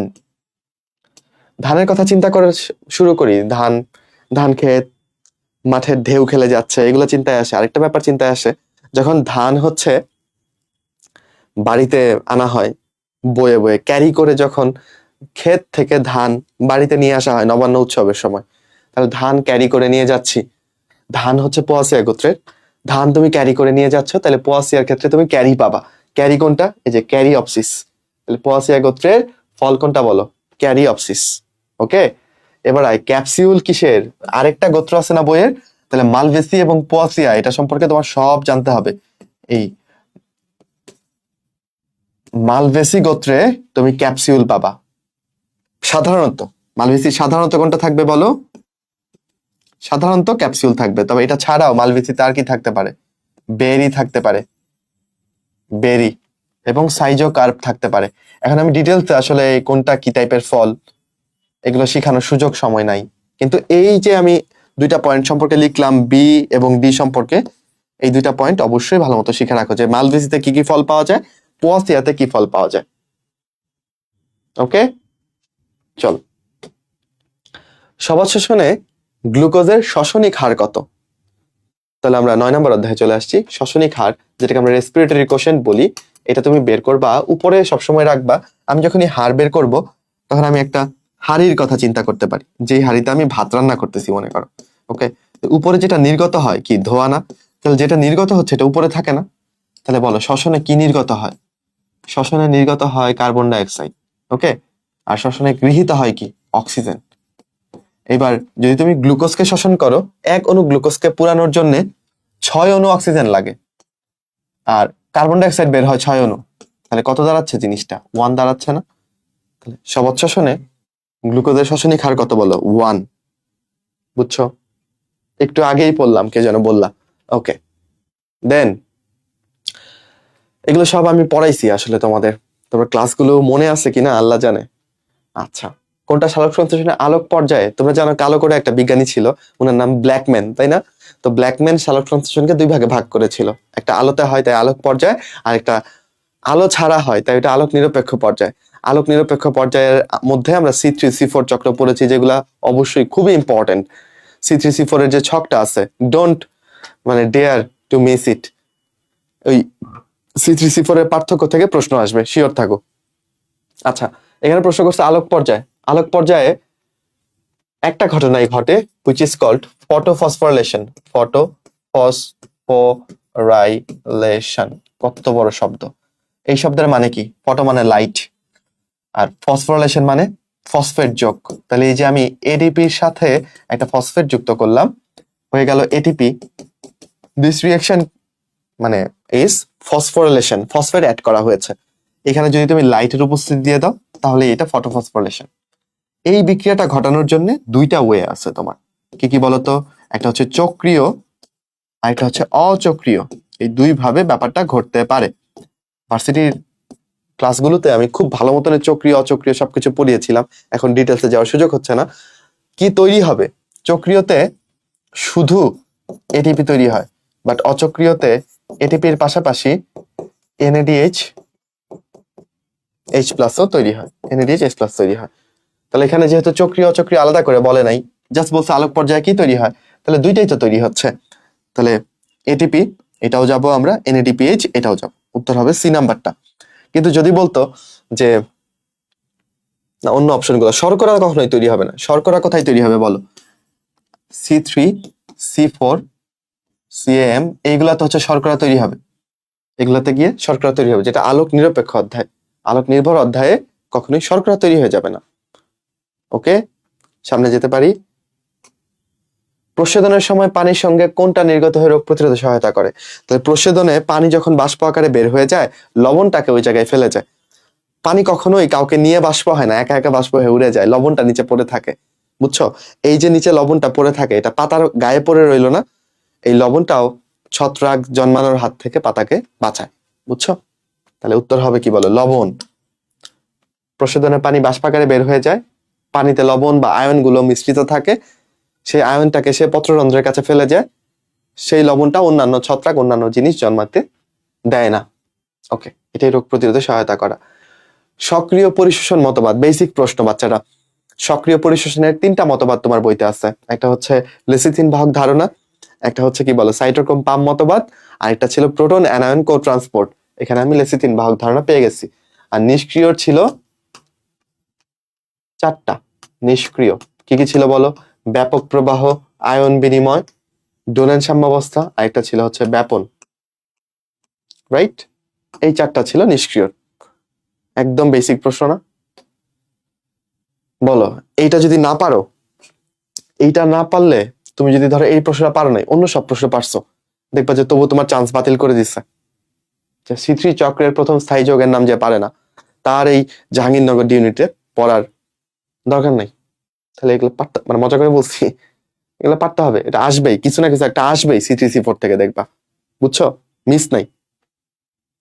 কারো প্রশ্ন আসবে, কোনো সেটে আসবে C4 চক্রের প্রথম স্থায়ী পদার্থের নাম কি? আচ্ছা, তাহলে প্রথম স্থায়ী পদার্থটা 3 কার্বন বিশিষ্ট। 3 কার্বন বিশিষ্ট কোনটা বলো? 3 ফসফোগ্লিসারিক অ্যাসিড। 3 ফসফোগ্লিসারিক অ্যাসিড, এটাই। ওকে, অক্সালো অ্যাসিটিক অ্যাসিড, এটা হচ্ছে C4 এ স্থায়ী পদার্থ, ঠিক না? উদ্ভিদে হেপাটাইটিস বি ভ্যাকসিন উৎপাদন করা হয় কোনটার মাধ্যমে? এই যে তামাক গাছ ব্যবহার করে আমরা এখন হেপাটাইটিস বি ভ্যাকসিন তৈরি করছি। এটা বইয়ের দাগানো লাইন বা বইয়ের একটা ইম্পর্টেন্ট লাইন থেকে দেওয়া প্রশ্ন। আমি কিন্তু যখন ক্লাস নিয়েছিলাম জীব প্রযুক্তির, কোন উদ্ভিদে থেকে আমরা কোনটা পাচ্ছি, কোন জিন ব্যবহার করে পাচ্ছি, সব ছক করে করে পড়াইছিলাম। তো মনে আছে কিনা জানি না, অনেক এফোর্ট দিয়ে অনেক সুন্দর করে কিন্তু ক্লাসগুলো নিছিলাম, যেটা সময় সুযোগ এখন আমার হাতেও নেই, তোর হাতেও নেই। কিন্তু এই ক্লাসটা যদি একটু মনে থাকে, ওটা যদি একটু রিভাইজ দিয়ে ফেলিস, সব পড়া কিন্তু চলে আসবে এবং ওইখান থেকে প্রশ্ন থাকবে। ঠিক আছে? যেমন সয়াবিন, সয়াবিন কি ব্যবহার করি, কোথায় ব্যবহার করি বলো? আচ্ছা থাক, এটা অনেক ডিটেলসে চলে যাবে। আমরা বোটানি পার্ট শেষ করেছি, আমরা চলে আসি, চলো। এই যারা বলছো মনে আছে ভাইয়া, প্রাউড অফ ইউ, আমরা জুলজিতে চলে আসছি। প্রথম প্রশ্ন, on the motion of heart and blood in animal. এটা ডিরেক্টলি কোথাও কোন জায়গায় লেখা আছে আমার অ্যাকুরেটলি মনে নাই, বাট এইটা পড়ে আমি পেরে ফেলবো। কেন বলতো? এখানে হার্ট এবং ব্লাড নিয়ে কথা লেখা আছে, এবং এই রক্ত সংবহন সম্পর্কে প্রথম যে ধারণা দেন সেটা তোমরা সবাই জানো, সে হচ্ছে আর কেউ না, উইলিয়াম হার্ভে। তাহলে এটা হবে উত্তর, হার্ভে হবে উত্তর, কারণ এখানে ব্লাড নিয়ে কথা বলা আছে। ওকে, আচ্ছা, প্যারেনকাইমুলা লার্ভা। তাহলে আমাদের প্রথম শ্রেণীবিন্যাস চ্যাপ্টারের বিভিন্ন লার্ভা থেকে, বৈশিষ্ট্য থেকে প্রশ্নগুলো আসে, কারণ অনেকগুলো লার্ভার নাম দেওয়া আছে। স্যারদের জন্য প্রশ্ন করা অনেক ইজি। 10টা সেট হলে 10টা সেটে 10টা লার্ভার নাম দেওয়া যাবে। কিছু ইম্পর্টেন্ট লার্ভার নাম আমি লিখে রাখছি।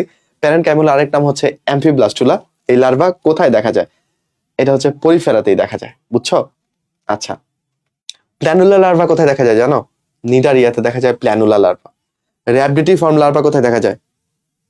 নাই, এখানে র্যাবডিটি ফর্ম দেখা যায় হচ্ছে নেমাটোডাতে। নেমাটোডাতে দেখা যায় র্যাবডিটি ফর্ম লার্ভা। আচ্ছা, যারা মাইক্রোবায়োলজি পড়েন, উনারা এইগুলো লার্ভা বা এই জিনিসগুলা খুব মানে বহুল প্রচলিত, বুঝছো, মাইক্রোবায়োলজিতে। তো এগুলো থেকে প্রশ্ন করা, এই জন্য তোমার কাছে মনে হয় অনেক কঠিন ভাই এই জিনিসগুলা, কিন্তু যে স্যার প্রশ্ন করছেন তার কাছে মনে হয় আরে র্যাবডিটি ফর্ম লার্ভা, এটা তো বলে মানে পারা উচিত, এটা তো অনেক সোজা জিনিস, কারণ উনি তো এগুলো নিয়ে আসেন সারাদিন। যাই হোক, ট্রকোফোল লার্ভা কই দেখতে পারবা বলো তো? মলাস্কা, অ্যানিলিডা, এদেরকে মলাস্কা, অ্যানিলিডা, এদের ট্রকোফোল লার্ভা দেখা যায়। অ্যামোসিট লার্ভা কাদের দেখা যায় বলো? ওই যে পেট্রোমাইজন টিডা বা ল্যাম্প্রে, মনে আছে কিনা? ল্যাম্প্রে বা পেট্রোমাইজন টিডা, ওদের ক্ষেত্রে যে শোষক থাকে যে মুখে, দেখতে ইলের মতো অনেকটা, বাইম মাছের মতো। হ্যাঁ, যারা পেট্রো মানে পাথর, পাথর শুষে পুষ্টি সংগ্রহ করে, এরকম আর কি। ওদের লার্ভার নাম হচ্ছে অ্যামোসিট লার্ভা। যাই হোক, সব লার্ভা পড়াইলে তোমার মাথা নষ্ট হয়ে যাবে, তো একটু লার্ভা গুলা পড়ো। মলাস্কা পর্বকে কয়টা শ্রেণীতে ভাগ করা হয়েছে? নিচের ভাগগুলা একটু দেখো, প্রত্যেকটা পর্বের নিচে লেখা আছে যে কোনটাকে কয় ভাগে ভাগ করা হয়েছে। ভাগগুলোর নাম পড়ে তুমি মনে রাখতে পারবা না আমি জানি, ইভেন আমি সবগুলোর ভাগের নাম জানি না। তুমি যদি বলো ভাই মলাস্কা পর্বের 5টা ভাগের নাম আপনি বলেন, আমার মনে নাই, কিন্তু আমার এইটুকু মনে আছে যে এখানে 5টা ভাগ ছিল, বুঝছো? মলাস্কা 5 নাম্বার পর্ব, এই নয় ভেতরে 5টা ভাগ আছে। লাংফিশের লেজ কোন ধরনের? লাংফিশ কি তুমি চিনো? লাংফিশটার কথা মনে আছে? মাছগুলোকে আমরা 3টা শ্রেণীতে রাখছি, বুঝছো?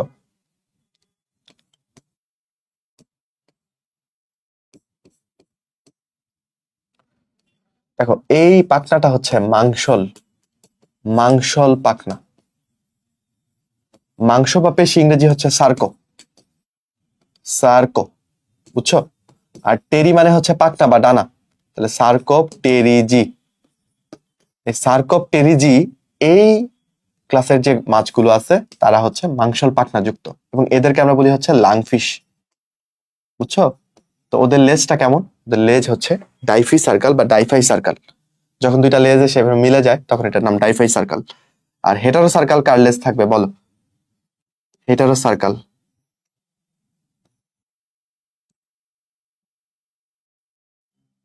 এই যে একটা অটিস্টিক হাঙর রাখলাম না, আচ্ছা যা হয়েছে, ঠিক আছে। এই যে লেজ দুইটা প্রান্ত সমান না, এটা হচ্ছে হেটারো সার্কেল। ওকে, হেটারো সার্কেল। আর রুই মাছের লেজ যদি দেখো, রুই মাছের লেজ ওটা তো খুব সুন্দর, রাইট? দুইটা সমান, এটাকে তুমি বলবো হোমো সার্কেল। একদম সহজ পড়া। এবার একটু তুমি আমাকে বলে ফেলবা, এই যে আমাদের হাঙর মাছ যেটা কিনা একটিনোপটেরিজির অন্তর্ভুক্ত, একটিনোপটেরিজি, একটিনোপটেরিজি, একটিনো মানে রশ্মি, ওর পাখনাগুলোতে কি থাকে? রশ্মি থাকে। আর টেরি মানে হচ্ছে পাখনা। তুমি আমাকে বলবা যে একটিনোপটেরিজির ক্ষেত্রে, ও সরি, এটা একটিনোপটেরিজি, এটা হচ্ছে কনভিকথিস, কনভিকথিস। তাহলে কনভিকথিসের ক্ষেত্রে ওদের আইস কেমন থাকে এটা তুমি বলবা। কনভিকথিস হাঙরের ক্ষেত্রে ওদের আইস কেমন থাকে? আর একটিনোপটেরিজি কারা? রুই মাছ, তাই না? তরুণাস্থিময় মাছের আইস কেমন থাকে এটা লিখে ফেলো। রুই মাছের আইসে সাইক্লয়েড, এটা সবাই পারো। হাইড্রার মুকুল সৃষ্টিতে অংশগ্রহণ করবে কে? যে কোনো কোষে রূপান্তরিত হয়ে যেতে পারে আমাদের ইন্টারস্টিশিয়াল কোষ, তাহলে এটাই মুকুল সৃষ্টি করবে। জার্ম সেল জনন কোষ সৃষ্টি করবে। নিডোসাইট, নিডোসাইট কি কাজ করে তুমি তো জানোই। প্ল্যাকোয়েড আইস, ভেরি গুড, পারছো। ঘাসফড়িং এর অ্যান্টেনায় ফ্লাজেলামের কয়টি খন্ড? আচ্ছা, ঘাসফড়িং এর অ্যান্টেনার 3টা অংশ আছে, নিচের গোড়াটাকে বলতেছি হচ্ছে স্কেপ, রাইট? স্কেপের পরের খন্ডটার নাম হচ্ছে পেডিসেল।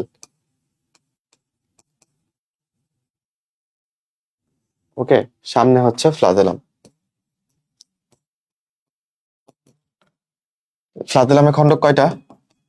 25টা খন্ডক। কয়টা বলো? 25টা, তাহলে উত্তর হবে 25।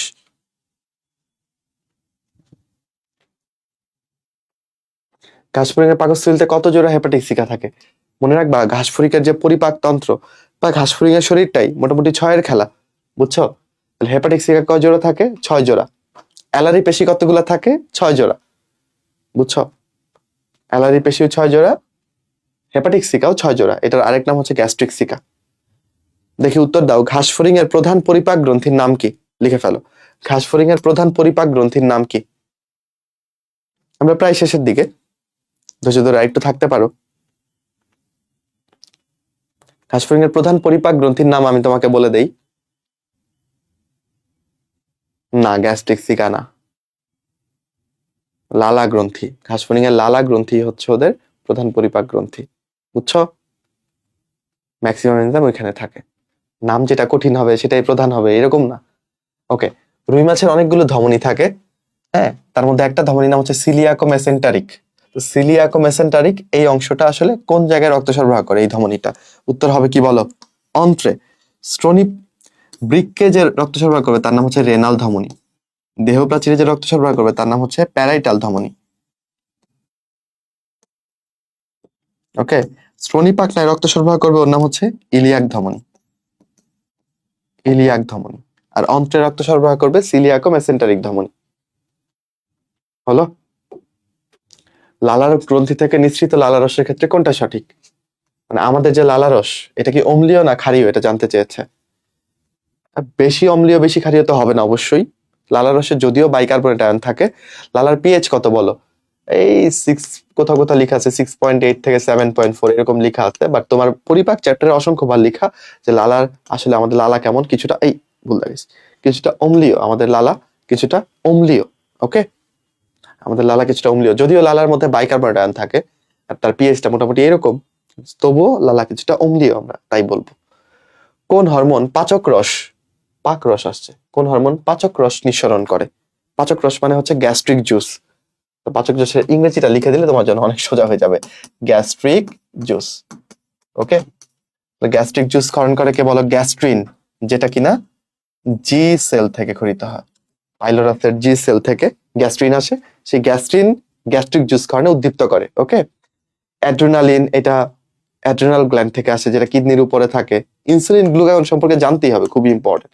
যে ইনসুলিন গ্লুকাগন সম্পর্কে জানবে না, এরা কোত্থেকে ক্ষরিত হয়, কি কাজ করে, সেও চান্স পাবে না। এখান থেকে পরীক্ষা কিন্তু প্রশ্ন চলে আসবে।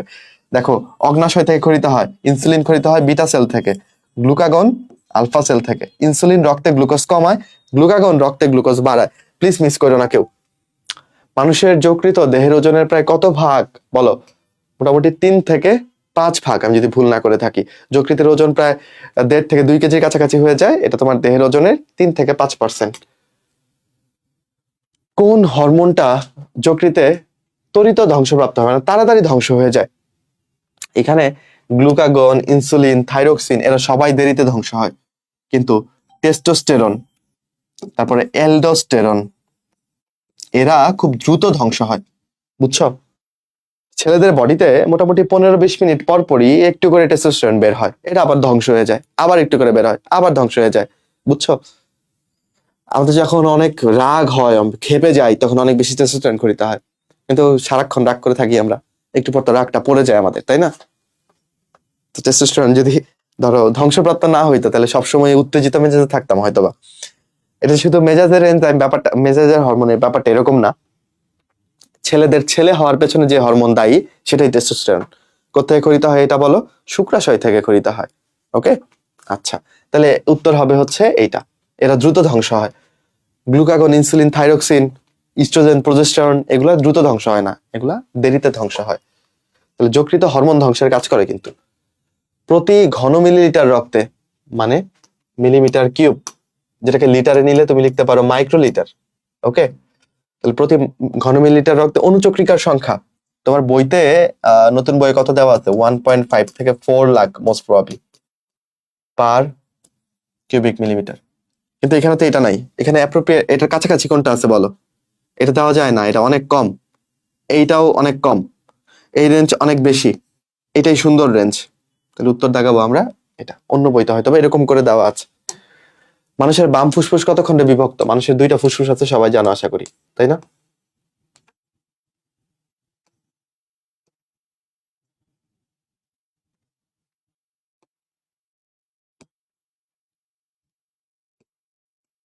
আচ্ছা, এটা হচ্ছে ডান, এইটা মনে করো বাম। তো বাম ফুসফুসে দেখো এখানে একটু ঢুকে গেছে, কেন? এখানে হার্ট থাকে তাই। তাহলে বাম ফুসফুসের খণ্ড কয়টা ভাই? বাম ফুসফুসের খণ্ড হচ্ছে 2টা, ঠিক আছে? এটাকে আমরা বলি হচ্ছে লোব। কয়টা লোব? 1টা, 2টা। আর যদি কেউ বলে সেগমেন্ট কয়টা? সেগমেন্ট, সেগমেন্ট হচ্ছে বাম ফুসফুসে 8টা, আর ডান ফুসফুসের লোব হচ্ছে তোমার 3টা, 3টা লোব। ওকে, সেগমেন্ট কয়টা বলো? সেগমেন্ট হচ্ছে এখানে 10টা, একদম সোজা প্রশ্ন। এখানে আসলে স্পেসিফিক করে বলে নাই, কত ভাবে ভাগে বিভক্ত বলছে, তাহলে উত্তর হয় হবে 2 অথবা হবে 8। আর যেহেতু অপশনে নাই, আমি অবশ্যই 2 দাগাবো। বুঝতে পারতেছি বাচ্চারা, সোজা না? তোমরা একটু বলে ফেলো যে ফুসফুসের আহ ফুসফুসের চুপসে যাওয়া রোধ করে কোন রাসায়নিক? ফুসফুসকে চুপসে যেতে দেয় না কোন রাসায়নিক? লিখে ফেলো।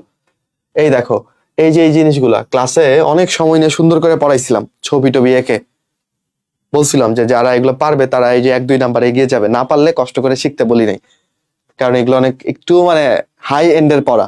ঢাবিতে আসার সম্ভাবনা নাই এই প্রশ্নের, মোটামুটি তোমরা বলে দিতে পারি ঢাবিতে এই প্রশ্ন দিবে না। আচ্ছা, এখানে বেসিক্যালি প্রশ্নটা কি করছে, এইটা মনে করে অ্যালভিউলাস। ওকে, অ্যালভিউলাসের কাছে এটা হচ্ছে রক্তবাহিকা, মানে কৈশিক জালিকা। এখানে মনে করো কার্বন ডাইঅক্সাইড যুক্ত রক্তটা আসছে এই পথে, তারপর সে অক্সিজেনেটেড হয়ে অক্সিজেন যুক্ত রক্ত হয়ে হার্টে যাবে, রাইট? এটা মনে করো হার্ট।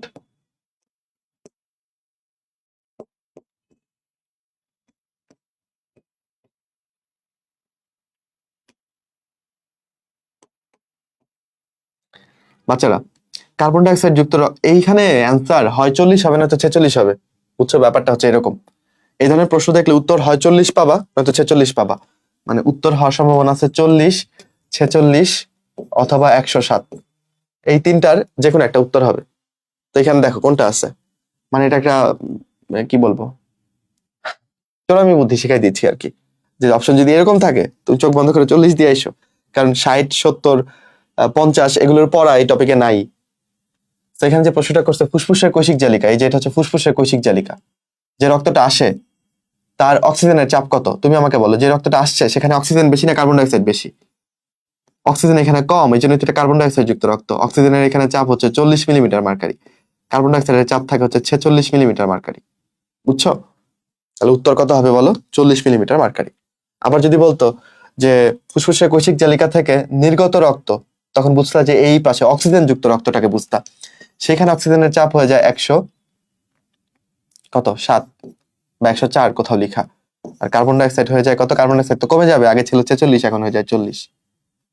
তো ঘুরে ফিরে এই জিনিসগুলাই তুমি আগে খেয়াল করবা যে এটা কি অক্সিজেনেটেড রক্ত না কার্বন ডাইঅক্সাইড ওয়ালা রক্ত। যেইটার এই গ্যাস, যেই গ্যাস রক্তে থাকবে তার পার্শিয়াল প্রেশারটা বেশি হবে। আচ্ছা, এটা ডিপে গেলাম না, ঠিক আছে? এই ক্লাসে এটা কেউ কেউ বুঝছিলা কিনা একটু আমার বলো। ভাই পড়াইছিল অনেক সময় নিয়ে সুন্দর করে, তখন কে কে বুঝছিলা এবং কে কে জিনিসটা মনে রাখছো বা পারছো, একটু আমাকে কমেন্টে জানাও তো।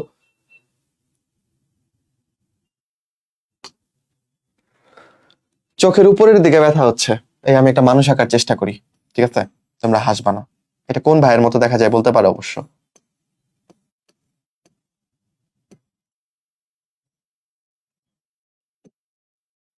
ওকে, চুল দিয়ে দিই। ছি, চুলটা বেশি বাজে হয়ে যাচ্ছে।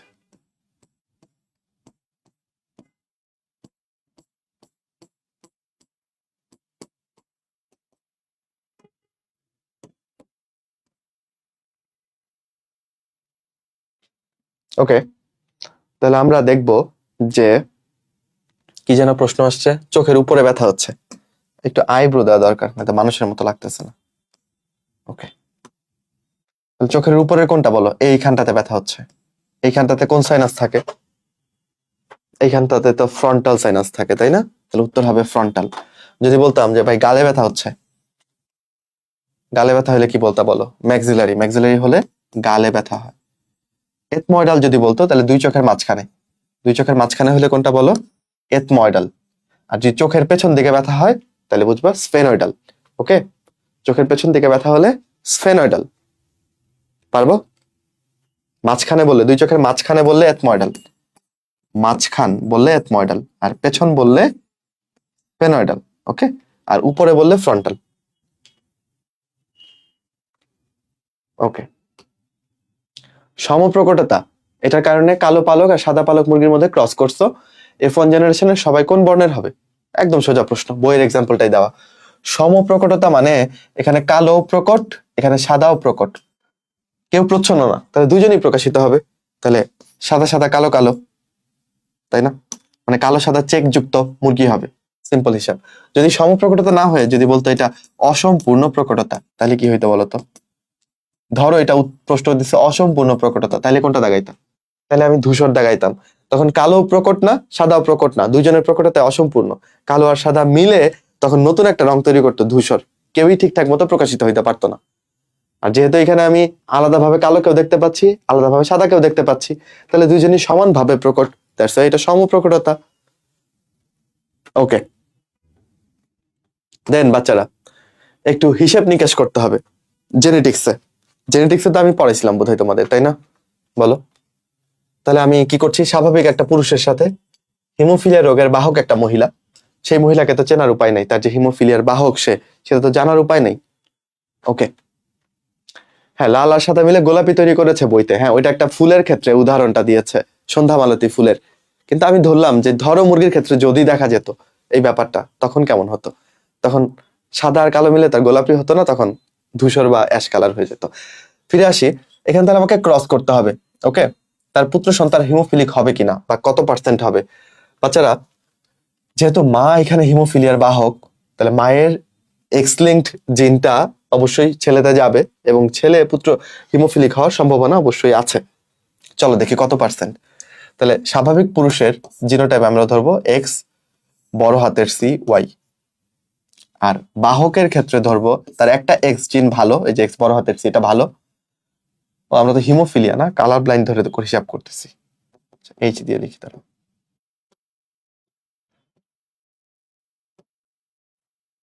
তাহলে এটা হচ্ছে পুরুষের, ওকে। আর স্ত্রীরটা কেমন, একটা ভালো জিন আরেকটা কিন্তু আক্রান্ত জিন, তাই সে বাহক। তাহলে কেমন গ্যামেট তৈরি হবে, কয় টাইপের গ্যামেট হইতে পারে, এখানে এই দুই টাইপের গ্যামেট হইতে পারে, এখানে এই দুই টাইপের গ্যামেট হতে পারে। চলো ক্রস করি। এইটা তো আমার ক্রস করার দরকার নাই, এটাও ক্রস করার দরকার নাই, কেন বলতো, কারণ এই দুইটার ক্ষেত্রে মেয়ে আসবে, তো মেয়ে তো বের করতে বলে নাই, বলছে হচ্ছে পুত্র সন্তান। তাহলে পুত্র সন্তান তো ওয়াই ক্রোমোজোম দিয়ে হবে, তাই না? তাহলে চলো হিসাব করি, এক্স বড় হাতের এইচ ওয়াই, একটা ছেলে, সে একদম পুরা স্বাভাবিক, পুরা স্বাভাবিক। আরেকটা বাচ্চা দেখি তো, এই ছেলে তো ভাই হিমোফিলিক, হিমোফিলিয়ার জিন মায়ের কাছ থেকেই পেল এবং সে হিমোফিলিক হয়ে গেল। তাহলে তাদের পুত্র সন্তানের কত পার্সেন্ট হিমোফিলিক হওয়ার সম্ভাবনা, 50%। পুত্র সন্তানের 50% হিমোফিলিক হওয়ার সম্ভাবনা, কিন্তু অপশনে তো 50 নাই, তাহলে আমি নান দাগাই দিব। ওকে, পাচ্ছি, পারলে ভেরি গুড। তাহলে ক্রস থেকেও কিন্তু একটা প্রশ্ন চলে আসবে। এরপর বিবর্তন পার্ট থেকেও প্রশ্ন থাকবে। বিবর্তনের যে লাস্টে ছকটা আছে, খুব সুন্দর করে পড়িয়েছিলাম ক্লাসে, যারা এসএস ভার্সিটি ব্যাচের ক্লাস করছো অবশ্যই দেখে নিও এই পার্টটা, ওইখান থেকে প্রশ্ন থাকতে পারে। আর এখানে দেখো, এটার উত্তর যে সমসংস্থ অথবা সমবৃত্তি হবে, এটা তোমরা সবাই জানো। এই বিবর্তনীয় অঙ্গ, সমাকার অঙ্গ, এগুলো জীবনে হবে না। এখন আমাকে দেখতে হবে এরা কি আসলে গঠনে সেম নাকি কাজে সেম। দেখো তো, পাখির ডানা দিয়ে পাখি উড়ে, মানুষের হাত দিয়ে কি মানুষ উড়ে না, তাহলে তো কাজ তো সেম হইলো না। কাজ সেম হলে সমবৃত্তি, তো এটা তো সমবৃত্তি হওয়ার সুযোগ নাই। তাহলে এদের সবার গঠন আসলে সেম, তাই ওরা সমসংস্থ। তো সমসংস্থের ব্যাপারটা কি বলতো, গঠন সেম কিন্তু কাজ হচ্ছে ডিফারেন্ট, বুঝছো? আর সমবৃত্তির ক্ষেত্রে গঠন ডিফারেন্ট কিন্তু কাজ সেম। তাহলে এখানে আমি দেখতে পাচ্ছি এদের কাজ ডিফারেন্ট কিন্তু গঠনটা একই, তাই এরা সমসংস্থ অঙ্গ। পায়ের অস্থি 9 কোনটা, ফিবুলা পায়ে থাকে, প্যাটেলাও পায়ে থাকে হাঁটুতে, মেটাটার্সাল পায়ের তালু গঠন করে, মেটাকার্পাল কই থাকে রে, এই তো আমার হাতের তালুর, এগুলো হচ্ছে মেটাকার্পাল। তাহলে এটা পায়ের অস্থি না, এটা হাতের তালুর অস্থি। হাতের করতলের 5টা অস্থি কি নামে, এই একই প্রশ্ন, এটাও মেটাকার্পাল, তাই না? কার্পাল কোথায় থাকে, কবজিতে। কককিক্স, যদি এটা যদি কককিক্স দাগায় আসো, বলো মানব সভ্যতা তোমার দিকে তাকিয়ে কাঁদবে যে করতলের 5টা অস্থিকে তুমি কককিক্স বলতেছো। কককিক্স আসলে আমাদের লেজ, মানে আমাদের লেজ বলতে আমাদের তো লেজ হয় না, ওই যে মেরুদণ্ডের শেষের যে 4টা ছোট ছোট অস্থি, এটা হচ্ছে কককিক্স, তাই না? আর প্যাটেলা তো হাঁটুতে থাকে। ওকে, এরপর এই পেশিগুলো খুব সুন্দর করে পড়াইছিলাম, হাড্ডিগুলো পড়াইছিলাম, মনে পড়ে? কোন বাইসেপস পেশি পুরো বাহুর ঊর্ধ্ব বাহুকে উপরে ভাঁজ করতে, এই ভাঁজ বলছে না, ভাঁজ করতে হেল্প করবে যে পেশি, সে কি বলো? ফ্লেক্সর। বাইসেপস হচ্ছে একটা ফ্লেক্সর পেশি। এক্সটেন্সর কে বলো? হাত যে আমি ভাঁজ করতেছি, কে হেল্প করতেছে বলো? বাইসেপস। আর আমি হাতকে এখন এই ভাঁজ করা হাতকে এক্সটেন্ড করতে চাই, বাইসেপস কি ঠেলা দিতে পারবে? না। নিচের ট্রাইসেপস পেশি, এটা হচ্ছে ট্রাইসেপস, এটা হচ্ছে বাইসেপস। তাহলে নিচের ট্রাইসেপস পেশি আসলে হাতকে এরকম টান দিয়েই সোজা করবে, যে টান দিয়ে সোজা করবে সে হচ্ছে এক্সটেন্সর এবং সে হচ্ছে ট্রাইসেপস। ট্রাই মানে 3, সেপস মানে মাথা, 3 মাথা, বাই মানে 2, সেপস মানে মাথা। লিভেটর পেশিটার নাম কি বলো? ম্যাসেটার। তাহলে এখান থেকে কিন্তু প্রত্যেক বছর প্রশ্ন আসে যে পেশির ছকগুলো। ম্যাসেটার পেশি এই যে এখানে থাকে আমাদের, এটা আমাদের প্রশ্ন দেখে ধরো তোমার চোয়াল এরকম করে পড়ে গেল, এই পরন্ত চোয়ালকে উপরে তুলবে কে? এই ম্যাসেটার পেশি। অ্যাডাক্টর পেশি, অ্যাডাক্টর পেশি হচ্ছে যেই পেশি তোমার এই হাতকে দেহের কাছে নিয়ে আসবে। আমাদের পিঠের এইখানটাতে একটা পেশি আছে, ওকে, এটার নাম হচ্ছে ল্যাটিসিমাস ডরসি। অনেক কঠিন লাগে অনেকের কাছে, তাই অনেকে এটাকে লইটামাস ধরসি বলে। যেটাই বলো, ল্যাটিসিমাস ডরসি, ডরসি মানে পিঠ, ওকে। তো পিঠের এই পেশিটা যখন সংকুচিত হয় তখন হাতগুলো কাছে চলে আসে, তাহলে অ্যাডাক্টর পেশি হচ্ছে ল্যাটিসিমাস ডরসি। আরেকটা জেনে রাখতে হবে, সেটা হচ্ছে অ্যাবডাক্টর। অ্যাড মানে যোগ করা, হাতকে যখন বডির সাথে যোগ করলো, কাছাকাছি নিয়ে আসলো, সে ল্যাটিসিমাস ডরসি। আর অ্যাবডাক্টর হচ্ছে হাতকে দূরে নিয়ে যাবে। যেমন ধরো এইটা, যে হাতে তোমার টিকা দিছিল, ওকে, এইটার নাম হচ্ছে, ওকে, এটা হচ্ছে ডেল্টয়েড পেশি। সবাই একটু কষ্ট করে ডেল্টয়েড পেশিতে হাত রাখতে পারো। এই যে আমি রাখছি আমার মতো করে। ডেল্টয়েড পেশি এখন নরম নাকি শক্ত? সবারটা নরম, হাত যদি এরকম করে দেহের কাছে থাকে। এবার আমি একটু এরকম করব, এরকম করলে দেখো তো ডেল্টয়েড পেশিটা শক্ত হয়ে যাচ্ছে না? পেশি কাজ করে সংকুচিত হয়ে, মনে রাখবা, পেশি অলওয়েজ সংকুচিত হয়ে কাজ করে। এখন আমার ডেল্টয়েড পেশি সংকুচিত, তাই তো শক্ত সে। তাহলে ডেল্টয়েড পেশি যখনই কাজ করলো, আমার হাত কিন্তু দেহের থেকে দূরে সরে গেল, তাহলে সে অ্যাবডাক্টর হলো না? অ্যাবডাক্টরের কাজ হচ্ছে হাতকে দেহ থেকে দূরে সরাই দেওয়া। ডেল্টয়েড পেশি এই যে শক্ত হয়ে আসছে, মানে ডেল্টয়েড পেশি সংকুচিত হয়েছে, ডেল্টয়েড পেশি কাজ করেছে, কাজ করে হাতকে দূরে পাঠাই দিচ্ছে, তাই সে অ্যাবডাক্টর। ওকে, অ্যাবডাক্টর হচ্ছে ডেল্টয়েড।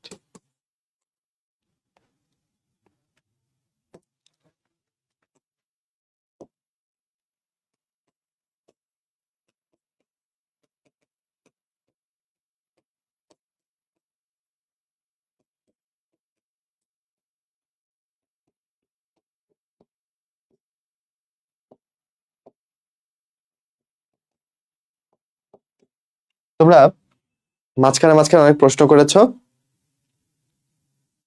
কেউ কেউ বলতে এটাই আমার জাহাঙ্গীরনগরের জন্য টোটাল প্রিপারেশন। আচ্ছা যাও, পরীক্ষা দাও, দেখা যাক পরীক্ষার হলে হয় কিনা। আমি চেষ্টা করেছি মোটামুটি প্রায় কয়টা 40-45টার মতো প্রশ্ন বা 50টার মতো প্রশ্ন আমি তোমাদের পড়িয়ে পড়াগুলোকে একটু নাড়াচাড়া করার চেষ্টা করেছি। 1 ঘন্টা 15 মিনিট সময়, এর থেকে বেশি আসলে চেষ্টা করা পসিবল না। দীর্ঘ ক্লাসও নিতে চাই না, নিয়ে তোমাদের সময় নষ্ট করতে চাই না। নিজেকে পড়তে হবে, অসম্ভব দোয়া তোমাদের সবার জন্য। কোনো কোশ্চেন আছে কিনা? অনেকে প্রশ্ন করেছো যেটা উপরে চট করে চলে গিয়েছে, দাঁড়াও আমি একটু কোশ্চেনটাকে, ওকে, হ্যাঁ ভাই, অর্গানিক ছাড়া কি chance possible? I guess chemistry যে প্রশ্নগুলো একটু থিওরিটিক্যাল প্রশ্ন আছে তো, উম, একদম অর্গানিক না পড়ে গেলে আসলে অনেকগুলো প্রশ্ন মিস করে ফেলবা। অবশ্যই পড়া দরকার। ভাই কেমিস্ট্রি বই পড়া বেশি ইম্পর্টেন্ট নাকি কোশ্চেন ব্যাংক? এখন যেহেতু সময় অল্প বাকি, এখন তো বই পড়ে কুল কিনারা পাবা না। যদি আগে বইটা পড়া থাকে তাহলে বইটা রিভাইজ দাও, খুবই ভালো হয় সেটা।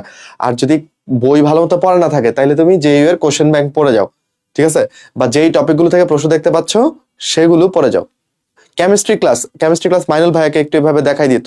আমি মাইনুল ভাইকে অবশ্যই রিকোয়েস্ট করব, ঠিক আছে, যেন 7 তারিখে কেমিস্ট্রি ক্লাস একটা নিয়ে দেয়।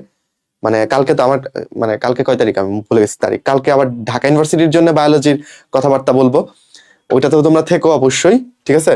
আগামীকাল একই টাইম। তো 2টা ক্লাসেই বায়োলজি নিয়ে কথা হবে। এটা ডিইউ এর জন্য কথা হচ্ছে, মানে যে ডিইউ তে কমন পড়বে এরকম না, এখান থেকেও জেইউ তে কমন পড়ে যেতে পারে, তাই না? তো রাত 9টায় ডোন্ট মিস, চলে আইসো সবাই, ঠিক আছে?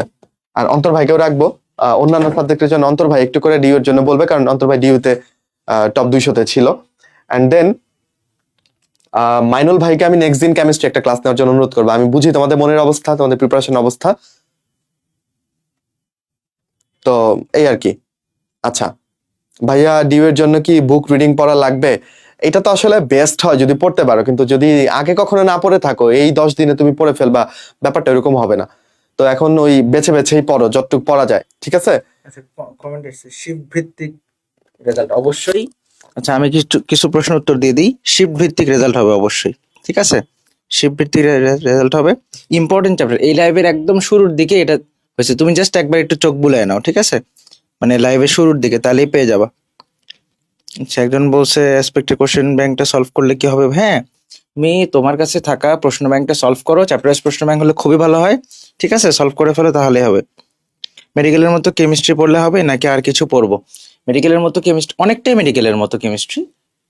এখন তুমি অনুশীলনীগুলো একটু সলভ করে ফেলো, আর বিগত বছরের যে কোশ্চেন ব্যাংক এটা সলভ করো, তাহলেই হবে। আর শিফট ভিত্তিক হবে, এটা আমি বারবার বলতেছি, টেনশনের কোনো কারণ নাই। বন্ধু বান্ধবকে এসে প্রশ্নগুলো বললে তোমার বন্ধুও খুশি হবে, তুমিও খুশি হবা। মাইনুর ভাইয়ের ক্লাস, রিজভি ভাইয়ের যে পেজ, এই পেজেই পাবা, কোনো সমস্যা নেই। ওকে, অ্যানাউন্সমেন্ট, নো টেনশন। আচ্ছা, আর মনে হয় তেমন কোনো প্রশ্ন আমি দেখতেছি তুই না। এমনিতে অন্য কোনো প্রশ্ন দেখেছিস কিনা? না, অন্য আর প্রশ্নের উত্তর আমি কমেন্টেই দিয়ে দিয়েছি। তাহলে ওরা পড়তে আইকিউর জন্য কি করবো? অন্তর ওদেরকে কি একদিন একটু তুই আইকিউ দেখাই দিতে পারবি, মানে আইকিউর ক্লাস, ছোট্ট ক্লাসে? আচ্ছা আইকিউর ক্লাস হচ্ছে আমি লাইভ হোক বা রেকর্ড হোক রিজভি ভাইয়ের পেজে পেয়ে যাবো। ওকে, টেনশন নেই। ওকে, আমরা প্রত্যেক দিনই তোমাদের জন্য এখন ডিইউ বা জেইউ রিলেটেড কিছু না কিছু আমরা রাত 9টায় তোমাদেরকে দিব, ঠিক আছে? আগামীকালকে ঢাকা ইউনিভার্সিটির বায়োলজির উপর কথা হবে, তোমরা থেকো সেখানে। ওইটাও জিইউতে মানে জাহাঙ্গীরনগরে হেল্প করবে। তারপর দিন আমি মাইনুলকে রিকোয়েস্ট করবো, আমি এখনো কনফার্ম না, আমি জানাবো আমার পেজ থেকেই, যেন কেমিস্ট্রিটা সে একটু দেখাই দেয় বা কিছু কথা বলে। কেমিস্ট্রিটা আসলে থিওরিটিক্যাল কেমিস্ট্রি বেশি আসে এবং মেডিকেলের মতোই, আমি তোমাকে বলবো অনেকটা মেডিকেলের মতোই প্রশ্ন, এবং শর্টটাই তুমি ভালো মতনে পড়ে যাও, যদিও ফুল থেকে 2-3টা চলে আসতে পারে, ওইটা তোমার এখন কাভার করার চেষ্টা করার দরকার নেই, আমি বলবো। যাই হবে 9টায় হবে, রাত 9টায় রিজভি ভাইয়ের পেজ একবার করে ঘুরে যাবো, তাহলেই হবে। ওকে, Okay. ভাই আপনার এক্সাম শেষ হওয়ার কতক্ষণ পরে কোশ্চেনের আনসার গুলা দিবেন? কোন এক্সাম শেষ হওয়ার? আসলে এক্সামের, আচ্ছা এক্সাম বল, তুমি যে জাহাঙ্গীরনগর ইউনিভার্সিটির কথা বলো, আমি জানি না প্রশ্ন দিয়ে দেয় কিনা, আই গেস প্রশ্ন বোধহয় দিয়ে দেয় না।